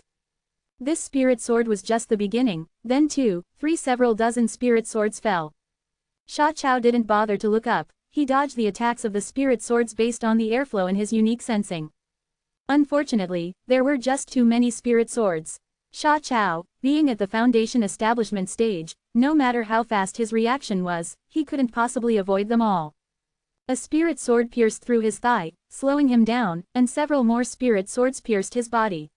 Sha Chao, expressionless, pulled the spirit swords out, without the slightest hesitation. If it was on the first day, Sha Chao would be crying and yelling in pain because of his inhumane training, but after a month, his mindset has become much more robust. Such a penetration injury was not a big deal for him. After surviving another morning, Sha Chao found it was time for lunch at noon. He chose not to leave the training field and decided to eat under 15 times gravity right there. Fried chicken, roast duck, braised beef in a pot, clear river meat pie, flavor mutton knuckle, snow vegetables with meat. Sha Chao looked at these pictures of delicious food while eating tasteless paste food filled with spiritual energy. All the foods Sha Chao ate were made from various precious spirit plants and spirit beasts. These ingredients were extremely delicious even boiled with plain water. But when put together, some unknown reactions made their taste rather tricky to describe. This food could replenish the spiritual energy Sha Chao lost in the morning and even allowed his foundation to grow stronger and more solid. To have such a robust foundation in spite of only being in the foundation establishment stage for a month could not have been possible without the food. After 20 minutes, lunch was over. Sha Chao lay down on the ground, allowing gravity to press down on him. Soon, he fell sound asleep. The noon rest allowed him to fully absorb the nutrients in the food, preparing him for the afternoon. At 12:40, Sha Chao started his new routine of practice, which was different from the morning session. In the afternoon, he began to practice an improved version of the Dragon Tiger Arhat power technique. He was drenched in sweat from lifting a huge rock, but the primitive method proved to be very effective. Dinner tasted the same as lunch, nutritious but wax-like in flavor. In the evening, Sha Chao contended with a dozen 2-star beasts. He not only dodged but also retaliated. Besides, he even wrestled with the Power Star Gorilla, well known for its immense strength, shortly after joining. The striped antelope was swift and rammed at Sha Chao with his horns, but Sha Chao was as light as a feather, pressing down the antelope's horns and performed a somersault, seating himself on it. A monkey then took advantage of the situation, grabbed Sha Chao's head, and swung him around before throwing him to the ground. More than a dozen beasts attacked Sha Chao, who was far outmatched. Despite his best efforts, he received more hits than he landed. After the more than 5 hours of fighting chaos ended, Sha Chao, so out of breath, mentally and physically exhausted, fell asleep instantly. Today we will learn the techniques of energy transfer. In his dream, Zhongli appeared and imparted cultivation knowledge to him. At 6 o'clock in the morning, Sha Chao, whose mind was filled with cultivation knowledge, woke up and began a day full of hope. On the other side, come, taste this. White Snow Spirit squatted on the ground, happily resting her chin on her hand, while the other hand was holding a small dried fish, feeding the green snake. The green snake was still as tiny as a month before, but its power had increased dramatically compared to the previous month. The green snake had already formed its core, becoming a 3-star contracted beast. Its dragon blood lineage became stronger and stronger, and under the pressure of its lineage, ordinary 3-star contracted beasts didn't even dare to stay by its side, let alone fight with it. The green snake lay in a dragon blood bath, absorbed the power of the dragon blood contained in it, and gradually adapted to the explosively grown power. Zhongli asked the 4 Seas Dragon Kings for several buckets of true dragon blood to stimulate the green snake's blood lineage. After comparison, the East Sea Dragon King's blood was found to be most suitable for the green snake, so Zhongli asked for more from him. The dried fish that White Snow Spirit fed was not a common commodity in the market but was caught from the depths of the East Sea. It was a treasure that many beasts coveted in their dreams. Eating this fish would strengthen the body. The green snake was not idle, either. It carefully studied the battle techniques inherited from the ancient true dragons contained in its own dragon blood lineage. Chapter 333. Mahayana Monk in the City. Sha Chao and the Green Serpent were both growing stronger in their own ways, reflecting the differences between humans and demonic creatures. Humans focused on enlightenment and training, requiring time to grow stronger, while demonic creatures could rapidly increase their strength with enough resources from the heavens and earth. Given that Zhongli was supplying ample resources, it was normal for the Green Serpent to progress faster than Sha Chao. 2 months later, Sha Chao slowly opened his eyes and looked inward at himself. His golden core was full and perfect, a paragon among first-order golden cores. Sha Chao officially stepped into the golden core stage. An unexpected downpour began, causing passers-by to curse the inaccurate weather forecast. Some sensitive covenant beasts, however, detected an unusual scent in the rain that made them fearful, as if a supremely noble species was born. Has a covenant beast broken through to 5 stars? Experienced beast tamers speculated from their covenant beasts' reactions. Both historical records and news speculation alluded to this scenario. When a covenant beast becomes a 5-star, all other covenant beasts will be frightened and howl in fear. Who could it be? The beast tamers were baffled. There was no warning. How could a 5-star covenant beast suddenly emerge? Furthermore, they couldn't find out who had broken through to 5-star. What the people didn't know was that the covenant beasts weren't panicking because a mysterious covenant beast had broken through to 5 stars, but because they sensed an awakening of the true dragon blood lineage, an instinctive repression. The green serpent developed forelegs resembling eagle claws and his scales undulated more prominently. The edges of his scales gleamed golden, and his pupils were dazzling gold, akin to a divine deity that could exterminate all evil in the world, appearing noble and majestic. He could no longer be referred to as the green serpent, but the green dragon. The pouring rain was the green dragon's deed, hinting at the true dragon's ability to control clouds and rain.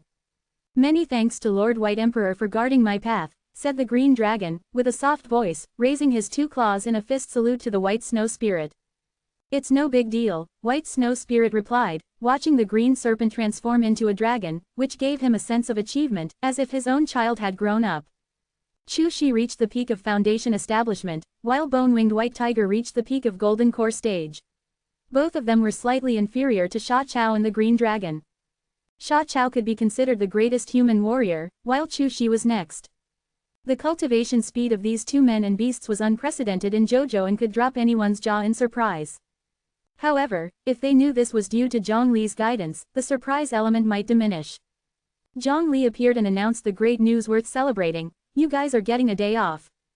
Zhongli was not a devil after all. He understood the importance of a good balance between work and relaxation. Sha Chao's eyes gleamed even brighter than when he broke through to the Golden Core stage. He thought he had misheard. Was he actually getting a vacation? Chu Shi's reaction wasn't much different from Sha Chao's. He had been following the same routine as Sha Chao for the past 3 months, both of them even attending Zhongli's lectures in their dreams. After a day, we'll head to the demonic beast forest for real-world combat training. In Zhongli's view, the previous fights with the demonic beasts were merely child's play. True combat was to be experienced in the real world. Even after hearing the latter part, the two remained excited. Regardless of where they were headed after the day of rest, even if it was hell, the one-day break was worth celebrating with fireworks. Sha Chao took the green dragon to explore the city, and Zhongli generously handed him a black card with no spending limit. The White Snow Spirit looked at Zhongli with a perplexed expression. Where did you get this black card? White Snow Spirit knew that over the past 3 months, Zhongli had been doing more than just training Sha Chao and Chu Shi. He often left them in the training field while he went off to have fun.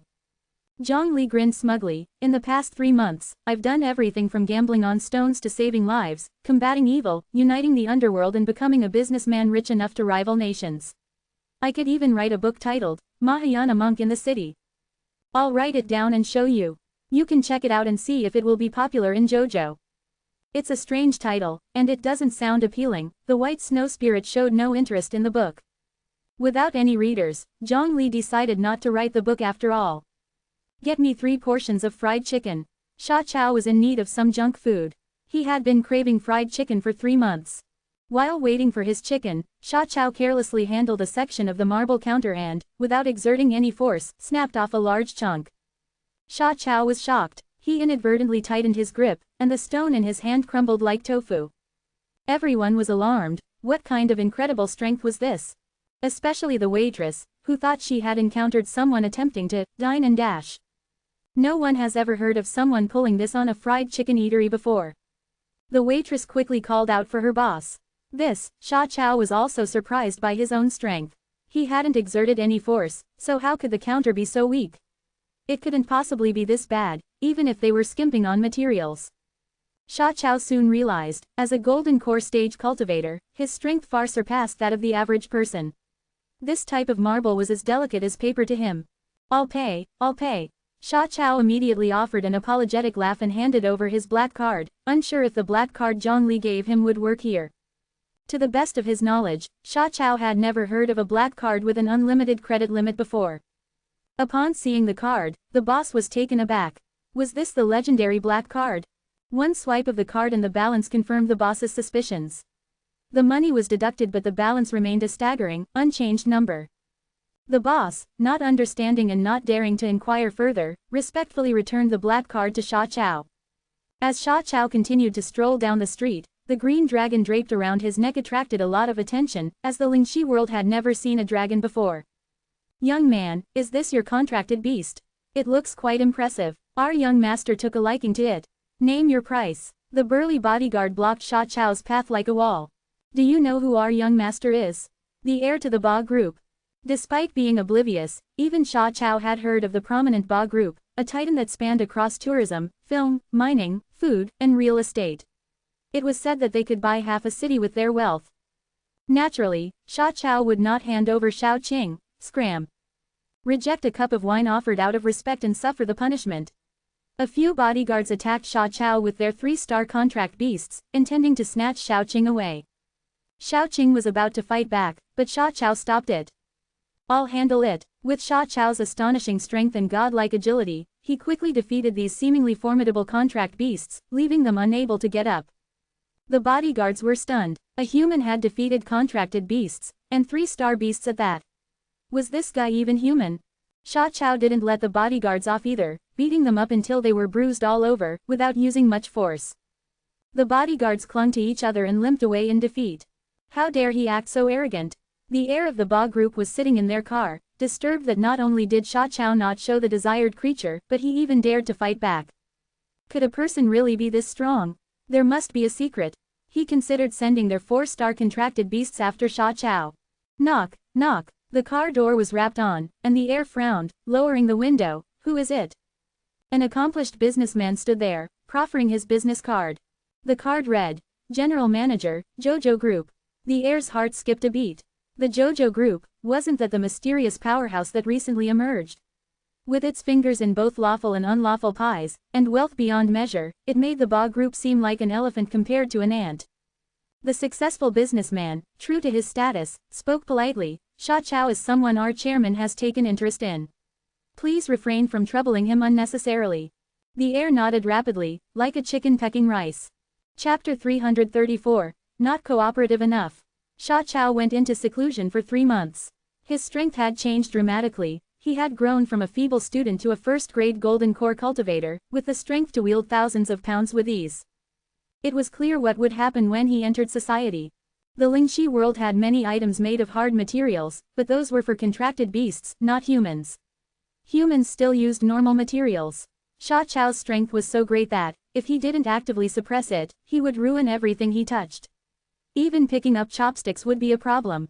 Luckily, Sha Chao had a knack for cultivation. Once he knew about his situation, he managed to control his strength within a day. Mastering control of strength is essential for every cultivator who's reached the golden core stage. Even though the power level was generally high in the land of JoJo, not every object could withstand 1,000 pounds of force. Therefore, to enjoy everyday life, cultivators in the Golden Core stage and above had to learn to control their strength. Sha Chao's day off was eventful. Street thugs and local strongmen often came to cause trouble, only to be physically overpowered by him. Whenever he brought out his black card, the enemy kowtowed on the spot, begging for mercy. Those who had sought to lay a hand on Sha Chao received warnings from the JoJo conglomerate and penalties from the national administration. They were told to be careful who they messed with. Zhongli had already informed the highest level leaders of the situation. Some people thought the JoJo conglomerate was backed by the highest elites in human society, not knowing that it was actually the other way around. Sha Chao felt this day off turned out much different than he had imagined. Little Green hung around Sha Chao's neck, its eyes closed in meditation, continuing its cultivation. One day later, Sha Chao and Chu Shi gathered at the place Zhongli had specified. "How was your day off?" Zhongli, the CEO of JoJo conglomerate, asked his employees without any air of superiority. It was okay. Chu Shi's experience was pretty much the same as Sha Chao's. He didn't do anything in his day off but adapt to controlling his strength. "Good to hear. Let's go to the demonic beast forest." Sha Chao and Chu Shi had never been in the demonic beast forest, a name synonymous with cruelty, horror, and madness for human beings. In the academy, only the very best upperclassmen who had spent 4 years in school and whose contracted beasts were too stark could venture into the demonic beast forest under the guidance of a teacher. Based on their performance there, they had the opportunity to be appraised and join the military. Others could only fight small-scale wars with beasts after graduation and 2 years in the military. The latter wasn't particularly lethal. However, Sha Chao and Chu Shi were entering the demonic beast forest in their first year of school, and they weren't just entering the teaseworthy safe zone, but the much more dangerous area deeper within the forest. The humans divided the demonic beast forest into the safe zone, danger zone, and death zone. The safe zone was occupied by 1 and 2 star beasts, danger zone by 3 and 4 star beasts, and the death zone by 5 and 6 star beasts. Considering Sha Chao and Chu Shi's cultivation level, entering the safe zone would make them bullies. Zhongli didn't give them the opportunity to be bullies and took the pair, along with their beasts, to the danger zone. In the safe area, the roars of beasts were constant and noisy, but within the danger zone, it was as quiet as a place of mourning, save for the sound of the footsteps of this uninvited group. There's only one requirement: stay in the danger zone or death zone until I say it's over. Don't return to the safe zone. Get your own food, of course. With that said, Zhongli and White Snow Spirit disappeared. What? Sha Chao and Chu Shi hadn't expected this. They thought Big Brother Zhong was going to help them gain levels, but instead, it was more like survival training in the wilderness. However, it was all okay for them. As long as they weren't forced to cultivate in a private training ground, they would be up for anything. Be careful. Sha Chao sensed a sneak attack coming from the forest and that a demonic beast was about to attack them. A dark golden figure swiftly sprang from the thicket. Danger! Chu Shi, without any hesitation, threw a punch at the figure, which was sent flying, crashing into a tree, and killed instantly. "It seems a little weak," said Chu Shi, who had expected a desperate fight. Was that it?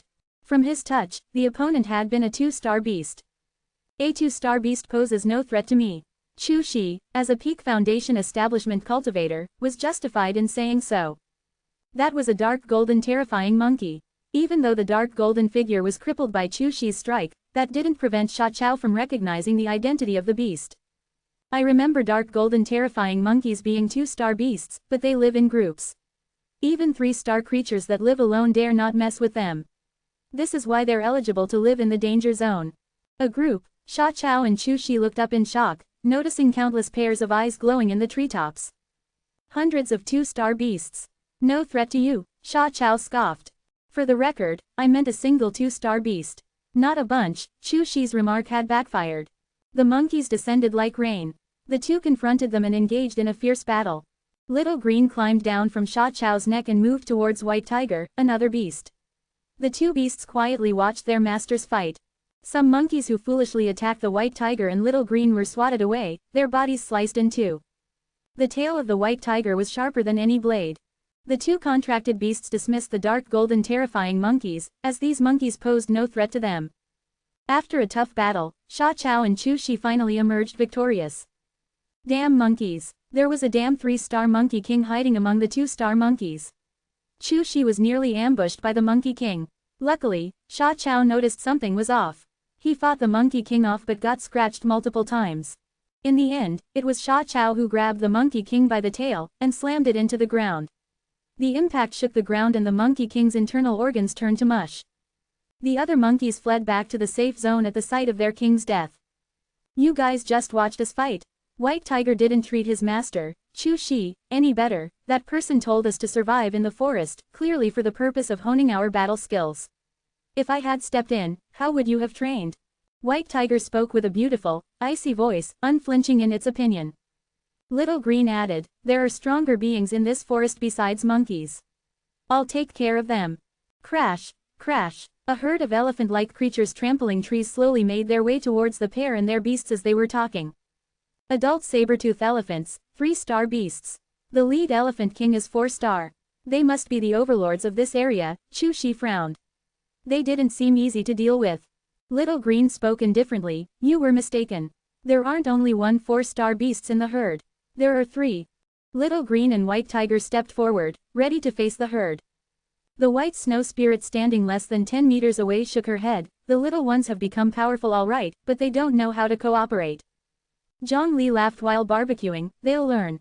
Come, try my cooking. White snow spirit glanced at the roast pears, apples, and bananas, completely uninterested. Chapter 335, Terrifying Recovery Power. What was originally only as big as a thumb, Little Blue elongated in the wind, rapidly inflating its physique, transforming into a giant creature spanning tens of meters.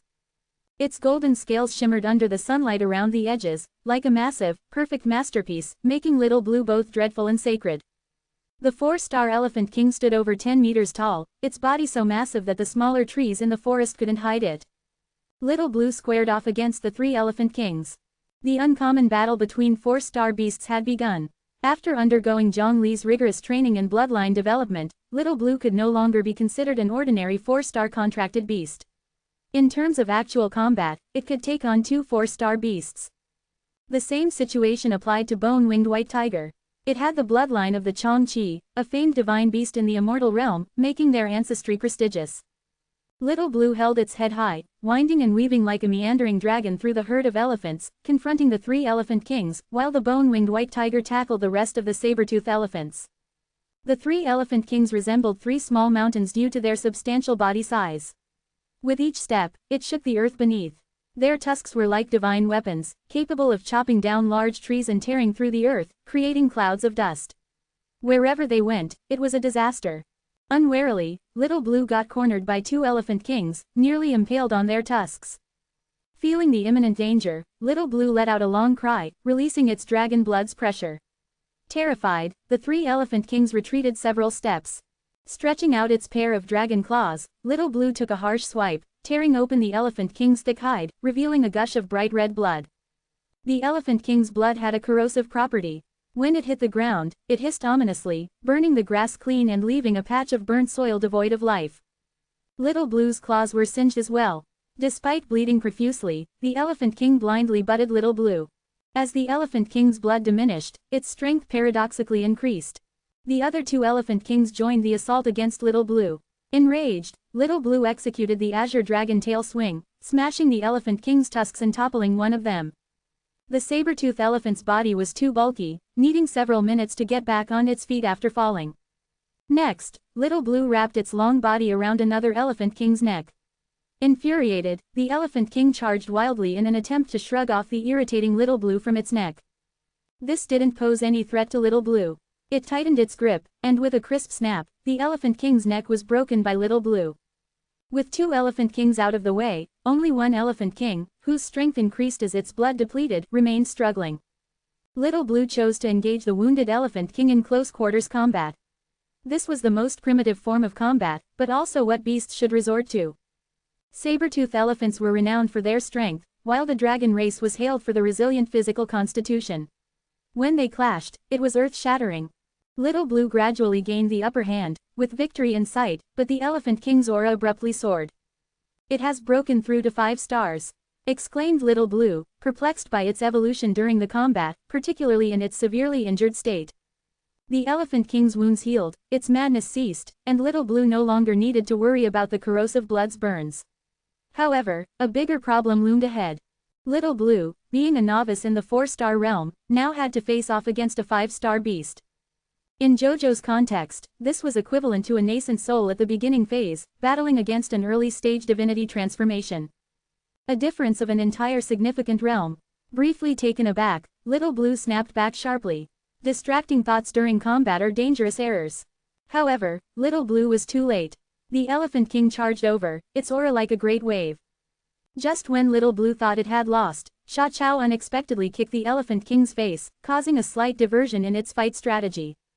This minor deviation saved Little Blue from sustaining serious injuries by merely shedding several scales. Little Blue hadn't anticipated being rescued by a weak beast tamer. The Elephant King fluttered its ear, sending Sha Chao flying. How could a mere golden core stage withstand the casual blow of a divinity transformation stage?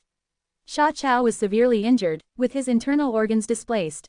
Zhong Li's perennial power was in motion, healing him as he landed from Sha Chao's attack. You don't fight seriously. Are you craving death? Sha Chao cursed. Little Qing's face reddened, eager to retort but at a loss for words. After all, Sha Chao's scolding was warranted. Let's fight together. Sha Chao mounted Little Qing's back. What are you doing? Little Qing frowned. Though her body spanned several meters and Sha Chao's weight posed no physical disturbance, she couldn't help but feel awkward. I'm helping you recover, of course. Perennial power can be used on others too, and its effects are best when applied up close. Sha Chao's hands touched Little Qing's body, and the scales damaged by the Elephant King visibly started to regenerate at a surprising speed. That's fast. Little Qing was amazed. She knew that Sha Chao's recovery rate was quick, but she hadn't expected that he could accelerate her healing as well. What do you think I've been doing for the past 3 months? I can heal even your most severe injuries. Sha Chao said, satisfied with Little Qing's astonishment, feeling his 3 months of training were worth it. Steady and cautious, I've got your back. We can draw out this fight. He added. Yes, Little Qing chose to trust Sha Chao's judgment. The 5-star Elephant King was undeniably a formidable opponent, invincible in the danger zone. A phantom projection rose behind the Elephant King, hundreds of meters high. With the phantom aiding it, the Elephant King's charge leveled mountains, causing an avalanche of boulders and turning mountains into plains. Many nearby monsters died in this disaster, including normal 3-star saber-toothed elephants. In the Elephant King's eyes, it stood alone against the world, there were no others of its kind. Heeding Sha Chao's advice, Little Qing gave up confronting the Elephant King head-on, using her divine skills and magic to summon wind, rain, thunder, and lightning to drain the Elephant King's strength. Even when she was hit by the Elephant King's attacks, Sha Chao's aid allowed her to recover quickly. This is so exhilarating, Little Qing's crisp and tuneful voice echoed in Sha Chao's ears. No longer afraid of getting hurt in the battle, she alternated between close combat and using her spells, increasing her mastery over her own strength. Unable to endure a war of attrition, the Elephant King fell, too exhausted to fight, even as Little Qing swooped in for the final blow. Good heavens, you even defeated a 5-star monster. Chu Shi rushed over, astonished to see that his friend and his contracted beast had managed to slay the terrifying 5-star monster, a creature that could dictate the course of a large-scale war, as described by the Academy. Originally, the fight had been in favor of the bone-winged white tiger. It was only thanks to Chu Shi and his beast's collaboration that they managed to change the tide and kill numerous saber-toothed elephants. What's this? Sha Chao was startled to see a large underground structure exposed beneath the collapsed mountains. This was definitely not built by monsters, it must be a man-made creation. Yet, this place was separated from the human domain by a safety zone packed with 1-star to 2-star monsters. How could there possibly be a human-built structure here? Given the scale of the structure, it might have taken tens of thousands of people to construct. There's inscription here, Air Shelter number 93, completed in year 4200 of Spirit Stream era. Impossible, Chu Shi declared in disbelief. It's only been 2000 years in the Spirit Stream epic. How could there be a building that's 4200 years old? Why not enter and see for ourselves? Zhong Li appeared out of nowhere, holding a half-eaten roasted apple. Through the rejection of the white snow spirit, it was clear that he was going to have to eat it himself. Regardless of the fruit's appearance, its taste was rather good. The white snow spirit couldn't comprehend Zhong Li's tastes. With Zhong Li and the white snow spirit around, both the people and the beasts felt reassured. They feared nothing that might be inside the air shelter. Chapter 336. Inside the air raid shelter. The entrance to the air raid shelter seemed to have been forced open, causing it to be twisted and deformed. Sha Chao tried to move the door with all his might, only to find it incredibly durable. Even with his cultivation of the Dragon Tiger Arhat power, he couldn't budge it a hair's breadth. It should be some form of composite steel, Sha Chao speculated, aware that such materials are rarely found among mankind, except in specialized tools for 4- or 5-star contracted beasts. They are costly due to their scarcity. Wealthy individuals often use this special steel to make armor and weapons for their contracted beasts. It's stronger than you think. The toughest material you've created can withstand attacks from 5-star demon beasts, equivalent to divinity transformation stage attacks. This door is stronger than that, only the full power attack of a 6-star beast can break it. This is a lost technique. Zhang Li identified the process used to create the door at a glance. This involved technology that did not currently exist in the Lingxi world. At this current rate of development, it might take thousands of years to recreate it. So is this a future construct? Chu Shi stepped into the shelter and noticed that although the buildings seemed rather old, they appeared to be more advanced than the current technology. Could it be that future humans created a time-traveling air raid shelter and traveled back to the present? Chu Shi wildly speculated. White Snow Spirit was speechless, clearly thinking that ignorance knew no fear. Did they know how much energy it would take to transport an object of such size through time? Did they understand the technological level and degree of comprehension of the nature of the universe necessary for time travel? It seemed like only GG, upon reaching the Transcendence Tribulation stage, could achieve this. Guess again. Zhang Li did not mind allowing them a few more guesses. He wiped the wall to gauge its age, which seemed to be around 2,000 years old. The shelter was pitch dark, as though one could not see their hand in front of their face. Zhang Li snapped his fingers, and rootless fire stretched from the entrance all the way to the end. Rows of small fireballs illuminated the surroundings like soldiers, revealing the truth to the visitors. Xiaoqing turned back into a small dragon, coiling around Sha Chao's neck and curiously observing the surroundings. The inside of the air raid shelter had also been attacked. The walls were deformed, and scattered around were sci-fi guns. At the handle of one of these guns was a white skeletal forearm. Sha Chao formed an image in his mind. Some extremely powerful demon beast broke open the door of the air raid shelter. The humans inside retaliated, but their firearms had no effect on the beasts. The beast wreaked havoc, swallowing the humans whole, leaving behind only a half arm and a gun outside, which didn't interest the beast at all. Was this built by humans of the past? Sha Chao guessed boldly after a moment's contemplation. Both Sha Chao and Chu Shi were known to excel academically, taking diligent notes and always ranking high in their exams. They both had a good grasp of history. They knew that the documented history of the Lingxi world spanned about 2,000 years. Beyond that, there were no records, only vague, inconsistent legends. For example, legends of humans that tamed beasts to ascend to immortality, of the earliest humans existing alongside cultivation, and of human history extending beyond 2,000 years with technological progress far superior to the present. Whether humans could tame beasts into immortality was unknown, yet the immortal realm indeed existed. It was unknown if the first humans could cultivate, yet Sha Chao could now cultivate. The appearance of Zhang Li lent weight to these illusory legends. Sha Chao considered the final legend as possible. Human history was more than 2,000 years old, and there was a more glorious past before that. The past, but we're now in the second millennium of Lingxi history, and it says 4,200 years of Lingxi history written on the gate, Chu Shi remarked in confusion. Then where does our Lingxi history come from? Sha Chao left Chu Shi wordless. Yes, they always said many years in Lingxi history, yet why was it called Lingxi history? Surely it wasn't named arbitrarily and should have some justification. Could there have been a period before the Lingxi epoch? Had the previous Lingxi era been annihilated while survivors inherited the former name and started anew? Chu Shi increasingly believed this to be possible. This was built by your ancestors. Zhang Li confirmed.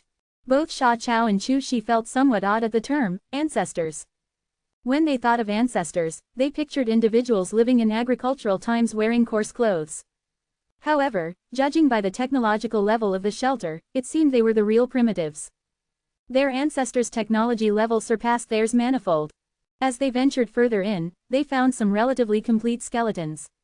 The skeletons had hardened into a jade-like material and remained unchanged even after more than 2,000 years.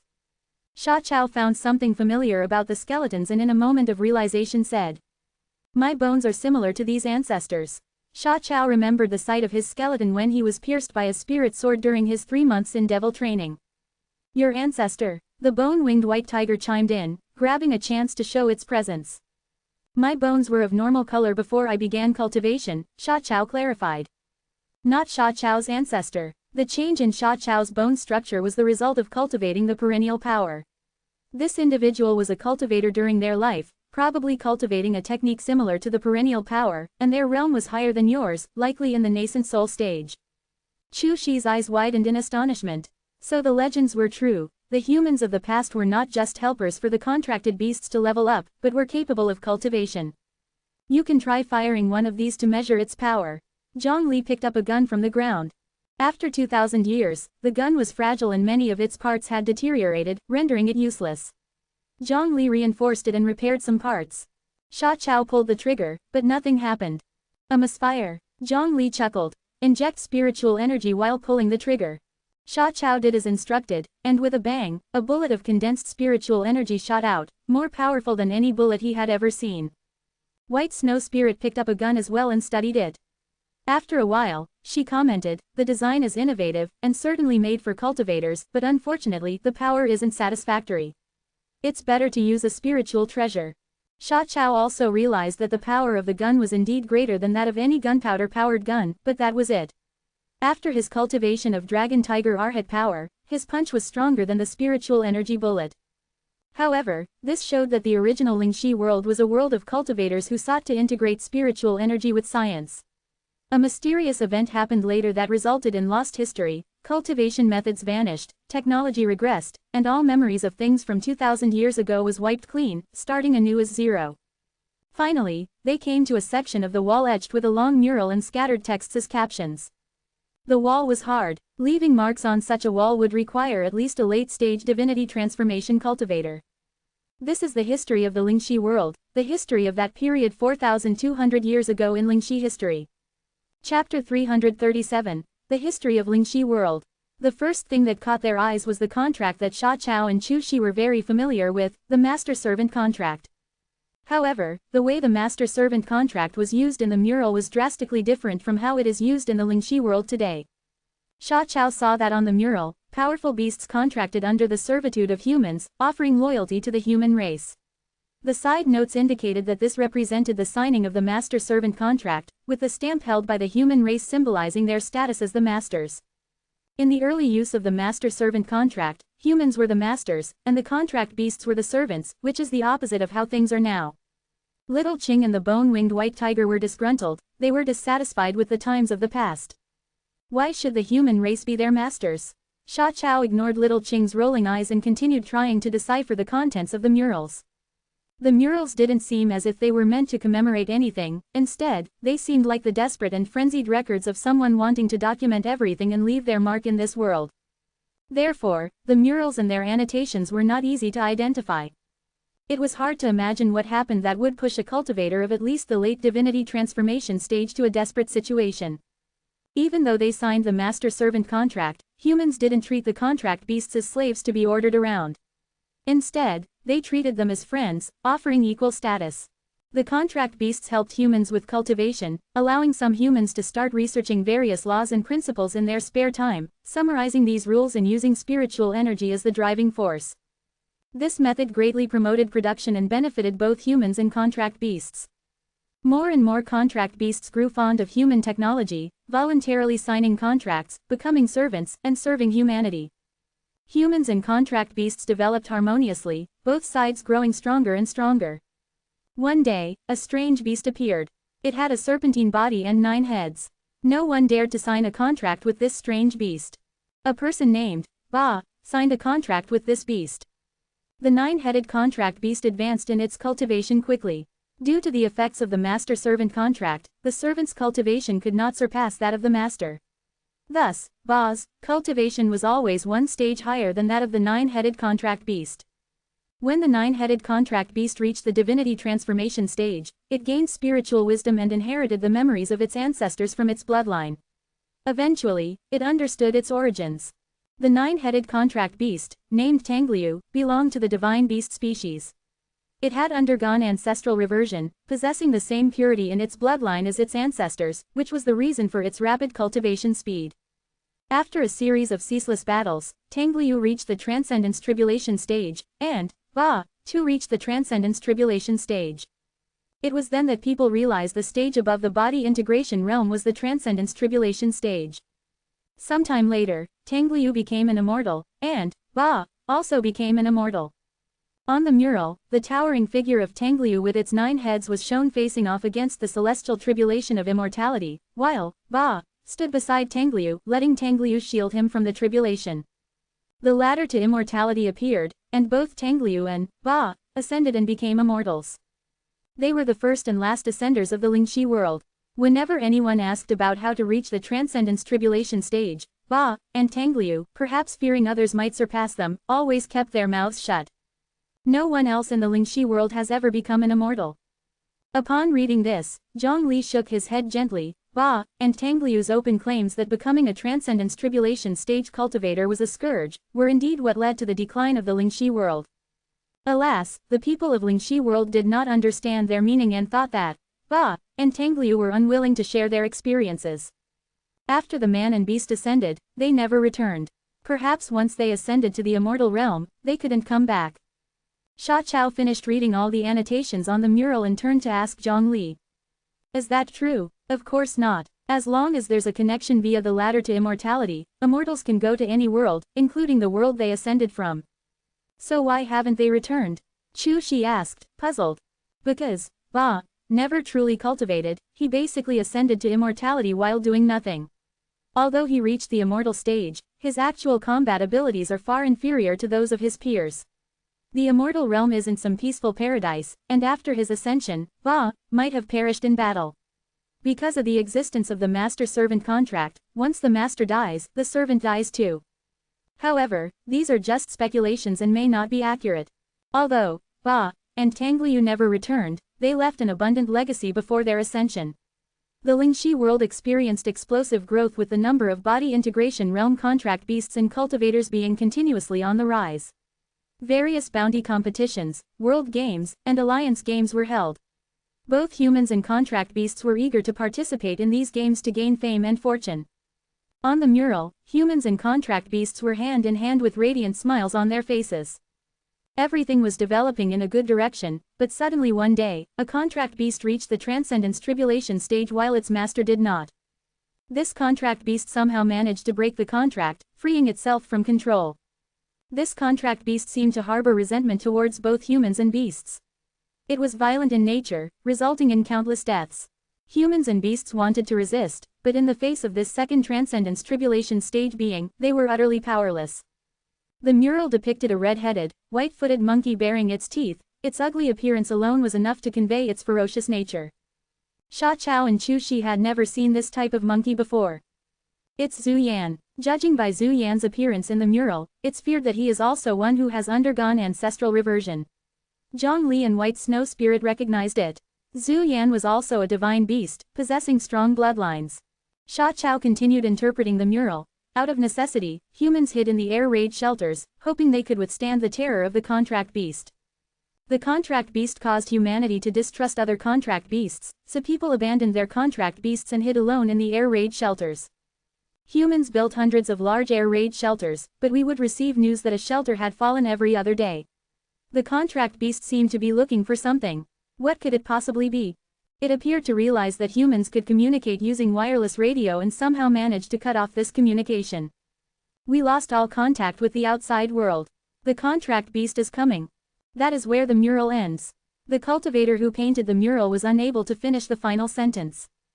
Even though it wasn't written, anyone could guess what happened.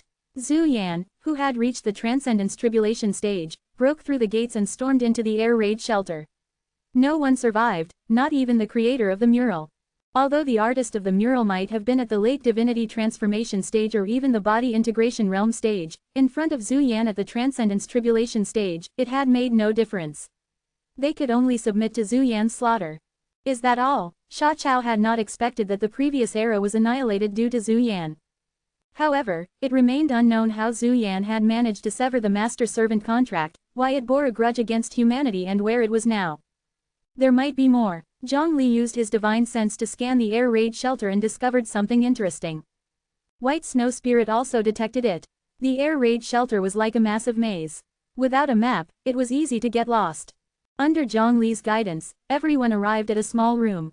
Inside the room lay a jumble of skeletons. It was unclear whether they belonged to one person or several people. Zhongli picked up a diary. After 2,000 years, the paper had become brittle. Zhongli refined it slightly, increasing its strength and toughness. On the first page of the diary, it said, "Today, I signed the master-servant contract with a little monkey with a red head and white feet." Chapter 338. Lingxi Era 4196, December 16, clear weather. Today is my 6th birthday. Mom promised to buy me a contractual beast. At the beast contract trading market, we found a strange-looking little monkey with a red head and white feet. His eyes were dazed, and he was inexplicably cute. The little monkey is locked in a cage. It's pitiful. I want to buy it. After Mom asked the shopkeeper, he mysteriously said that the little monkey, just like the legendary Shanglu, is a genetic throwback with enormous potential.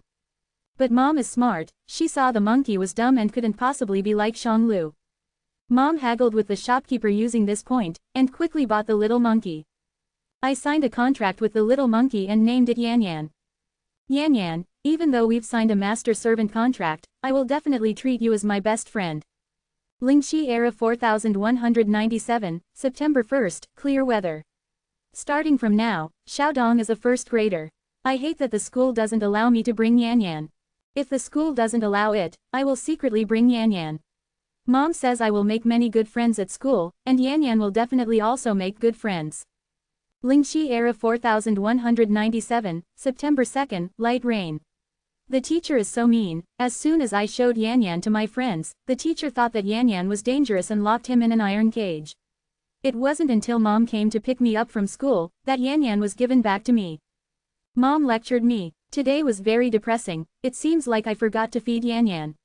I don't know if the teacher fed him while he was locked up. It's too late now. I'll feed Yan Yan tomorrow. Lingxi Era 4200, March 19th, cloudy. Yan Yan is so amazing. He helped me to reach the 9th level of Qi cultivation so quickly. Dad is finally back home. I asked him where he had been all this time. Dad says he's a designer of air raid shelters and had been working on building one. An air raid shelter is a very sturdy house. I asked Dad why he needed to construct an air raid shelter instead of coming home to see me. Dad said although we control magical beasts using a master-servant contract, but what's not of our kind, something magical beasts may break free and attack humans. If magical beasts find a way to break the contract, humans would be in danger. So, humans have to prepare in advance, at least to have the ability to fight back when attacked by magical beasts. Dad's air raid shelter is a means of preparing in advance. Adults worry too much. Magical beasts are our good friends. We treat them so well, providing food, drink, and living conditions. How could they attack us? You agree, don't you, Yan Yan? Lingxi Era 4208, September 1st, clear weather. Starting today, I'm officially a college student studying Beast Tamer Combat. Thanks to Yan Yan, I smoothly passed the live-action exam, entered Imperial Capital University, and became the most popular Beast Tamer Combat student. After graduating from Beast Tamer Combat, you can become a combatant and participate in various competitions. With unbeatable Yan Yan, I will definitely continue to win in future competitions. Lingxi Era 4208, October 21st, heavy rain. I learned a lot from the professor. There is so much knowledge in Beast Tamer Combat.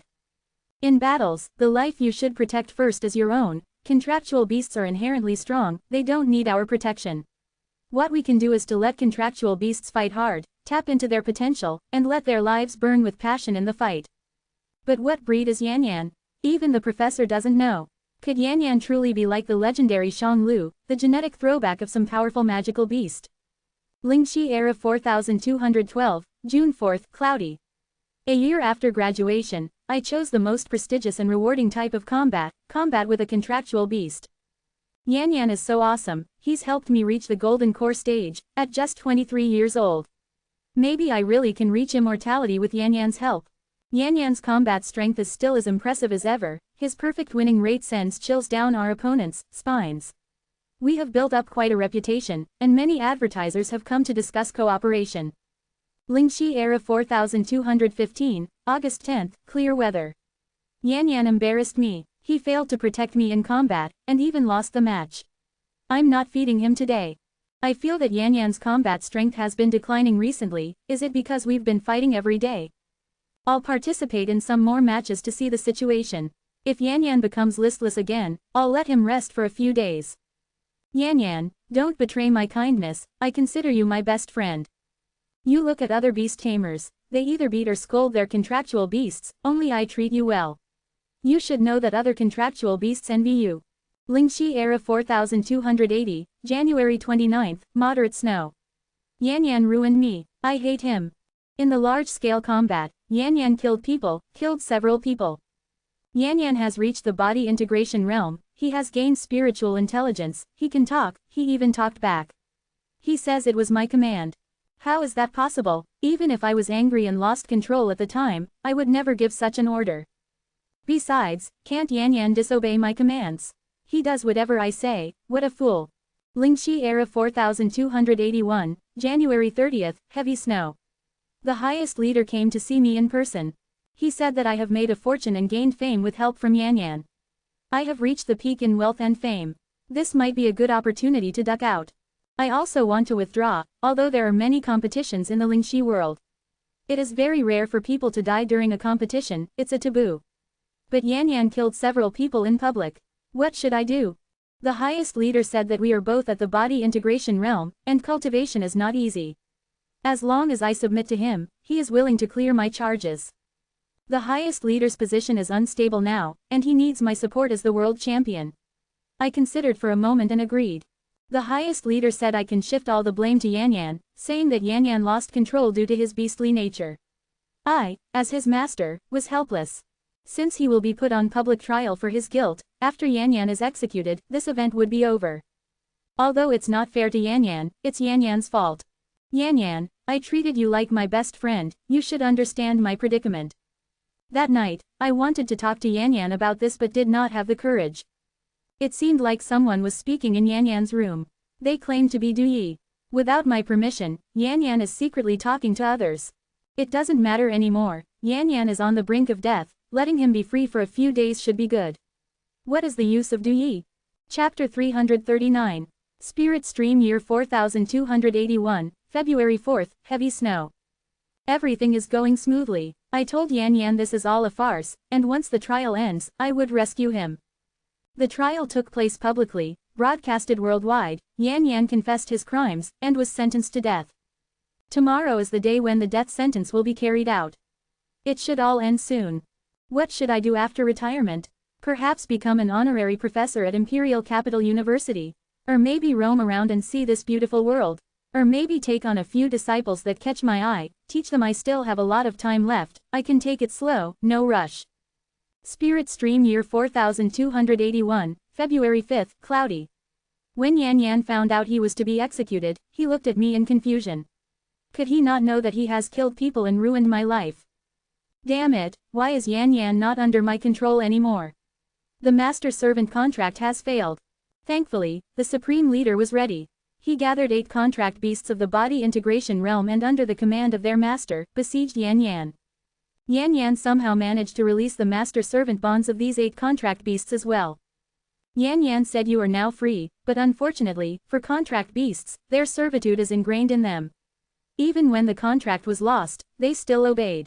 Yan Yan made a miscalculation. Yan Yan did not consider, all beastkin are domesticated by humans. After being born, they are brainwashed as contract beasts, indoctrinated with the idea of obeying humans, telling them that humans are their friends. In this way, even if a contract beast becomes a divinity transformation stage, gains wisdom, it will still follow old habits, believes in us, regards us as friends. Who knew that Yan Yan would have some unexpected rebellion? He really embarrassed me as his master. Contract beasts were essentially beasts. Their wild instincts were hard to change. Their way of fighting had no elegance. The battle lasted from afternoon to midnight.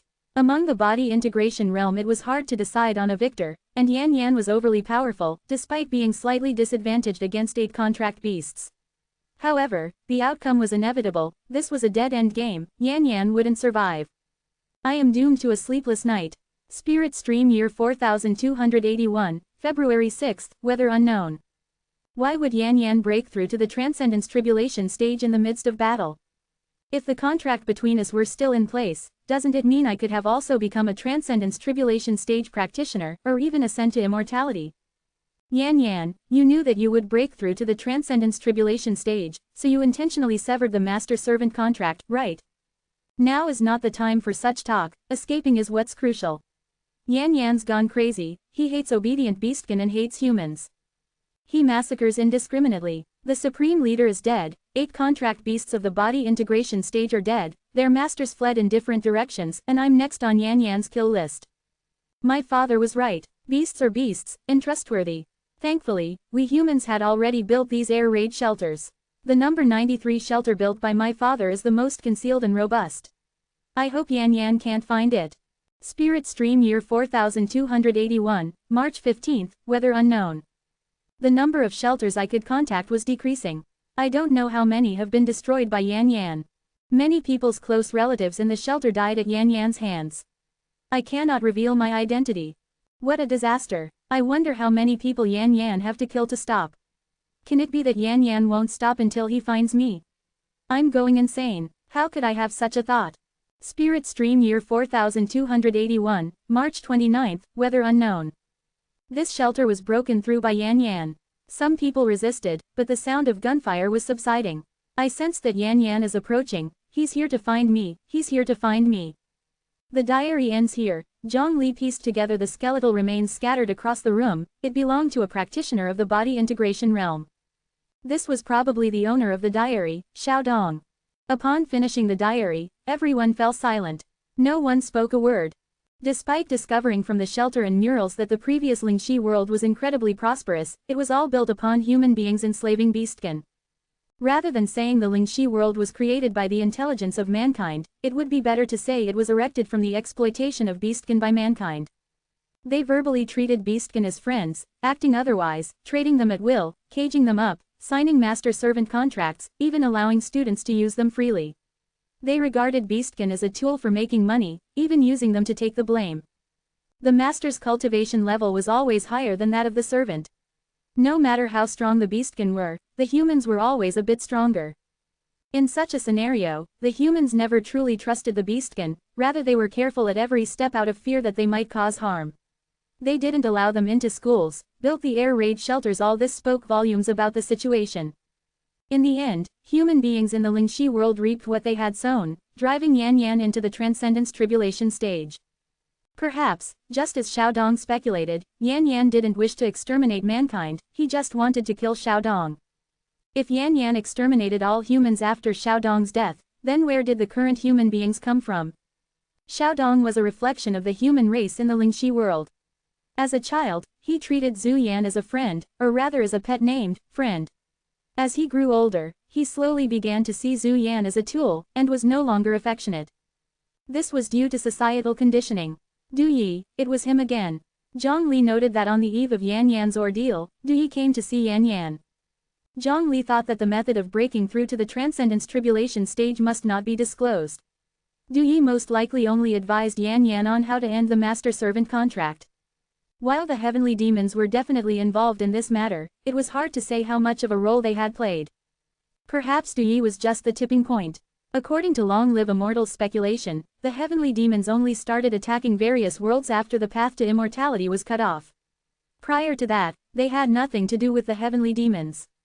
Looking at it chronologically, the old spirit stream era lasted for 4,300 years, while the new one has been around for 2,000 years, totaling 6,300 years. In terms of the timeline in the 9 provinces, that is just about 12,600 years. In other words, when the old spirit stream era began, the path to immortality was still intact, and the heavenly demons had not yet arrived. Sha Chao didn't understand. If this current situation was all done by Yan Yan, why would Yan Yan turn the beastkin into idiots? Isn't he a beast himself? Zhang Li sighed. Perhaps he's angry at the beastkin for their servitude. Even after the contract was dissolved they still followed the commands of the humans, so he retaliated by turning the beastkin into idiots. The beastkin are idiots and humans are slaves to the beasts. He made it disgusting for both humans and beasts. The 9 provinces is good. White Snow Spirit felt grateful. Even though the path to immortality was cut off, and humans in the 9 provinces dominated everything. We did not mistreat the beast clans. Even the contracts used by beast-taming sect were equal contracts. It must be known that in the Lingxi world, Yan Yan could control the world just by breaking through to the Transcendence Tribulation stage. Yet, in the 9 provinces, even if she, White Snow Spirit, became a Transcendence Tribulation stage being, or even achieved immortality, she would still be unable to cause any waves with Zhongli present. The Beast Clan was always subject to manipulation. Chapter 340, Nation-Destroying Beast Tide. Who knows when the beast tide will arrive? At the border of Ying country, a soldier whispered to his companion, discussing the impending beast tide. Half a month ago, it was observed that the demonic beasts in the safety zone were becoming agitated and more people who ventured there were getting injured. According to the pattern, these were the precursors of a beast tide. The military, concerned, dispatched a 4-star beast tamer to investigate the situations in the safety and danger zones. The result was unexpected, though. The threat level of the demonic beasts in the safety zone had significantly increased, with 1-star and 2-star beasts exhibiting augmented aggression and hostility. On the contrary, the dangerous zone was not in accordance with the pattern, where some beasts, upon seeing the scout, let alone attacking, would hide far away, almost as if they were terrified of human contact. However, that only pertained to a minority. Most 3-star and 4-star beasts were certainly more aggressive. Generally speaking, this matched the description of the signs of a beast tide. As for the death zone in the deeper parts, the military did not investigate. The death zone was inhabited by 5-star and 6-star beasts. Those areas could only be examined by 5-star contracted beasts. But the death zone was extremely dangerous, and even 5-star contracted beasts that went there, they often never returned. As 5-star contracted beasts are rare and considered strategic resources, the military was reluctant to risk them. I heard that a 6-star beast caused this beast tide, is that true? The soldier asked his companion. Beast tides have 2 possible origins, either instigated by 5-star beasts or 6-star beasts. The former is known as a city-destroying beast tide, while the latter is referred to as a nation-destroying beast tide. Let's hope not. The comrade responded with palpable apprehension. The last nation-destroying beast tide was 250 years ago. We can't be that unfortunate to witness another one, can we? I've read the memoirs of a particular commander.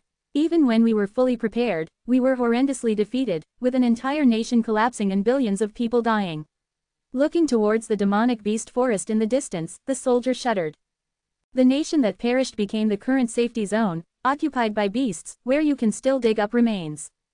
The comrade whispered, it does seem like it. Some people heard a bear roar. Sounded like they brought that 6-star contracted beast over. The 6-star golden bear, Shang Pai, is of an irascible nature and doesn't always listen to its beast tamer. It's very difficult to control, and unless necessary, the military would be reluctant to use this deadly weapon. It's coming. On the radar, countless light dots, representing the demonic beasts, shone brightly, flooding the detection range. A million, hundreds of millions, it's a nation-destroying beast tide. The green glow of the radar screen cast an eerie light on the soldiers' faces. Level 1 alert, nation-destroying beast tide. Soon, the soldiers could visually detect activity from the distant demonic beast forest. Covered in dark clouds, the forest rustled with trees falling down, issuing a chilling sound. The attacking line of beasts seemed endless, like an infinite tide. Initially, the soldier thought the beasts could control the weather and came with the dark clouds. However, as they got closer, he realized that he was mistaken. Those aren't dark clouds, they're flying beasts. Flying beasts were blotting out the sky, filling up the entire space above. Flying beasts are incredibly hard to deal with. The combined forces of the humans' warplanes and flying contracted beasts were still outnumbered by the adversaries. This time, the scale is even bigger than 250 years ago. Although he lacked data to confirm his observation, the soldier felt that this beast tide could make the top 3 in the history books. To be precise, this is the largest beast tide, remarked another older soldier who was knowledgeable. This soldier patted his contracted beast on the shoulder. Flying beasts, huh? I have one too, a 4-star colorful parrot. Hopefully, it can provide some assistance. The other soldiers looked at each other in surprise. None of them had expected that Old Feng had a 4-star contracted beast. With the beast tide approaching, the nation had appealed for soldiers. Old Feng was one who had responded to the call. Old Feng's experience was enough to make him a temporary commander, but the military was hesitant as he was quite old and there was a risk that he could have a relapse of integration disease, thus they did not dare to let him join the troops. However, Old Feng was steadfast in his determination to join the army. Given the military's shortage of manpower, they incorporated him into a temporarily formed squad. "I wonder how those two kids are doing," Old Feng whispered. 9 months ago, Sha Chao and Chu Shi had messaged him, saying they were going to the demonic beast forest. And it's been 9 months already since their departure, they haven't been heard from since. Landmines exploded, anti-aircraft missiles were launched, strategic missiles fired, flame bullets deployed, the anti-aircraft guns fired. Explosions sounded incessantly, flames shot high into the sky, the heat waves were rolling. Large groups of beasts were killed by the modern weapons. The change in their numbers, however, was barely noticeable on the radar.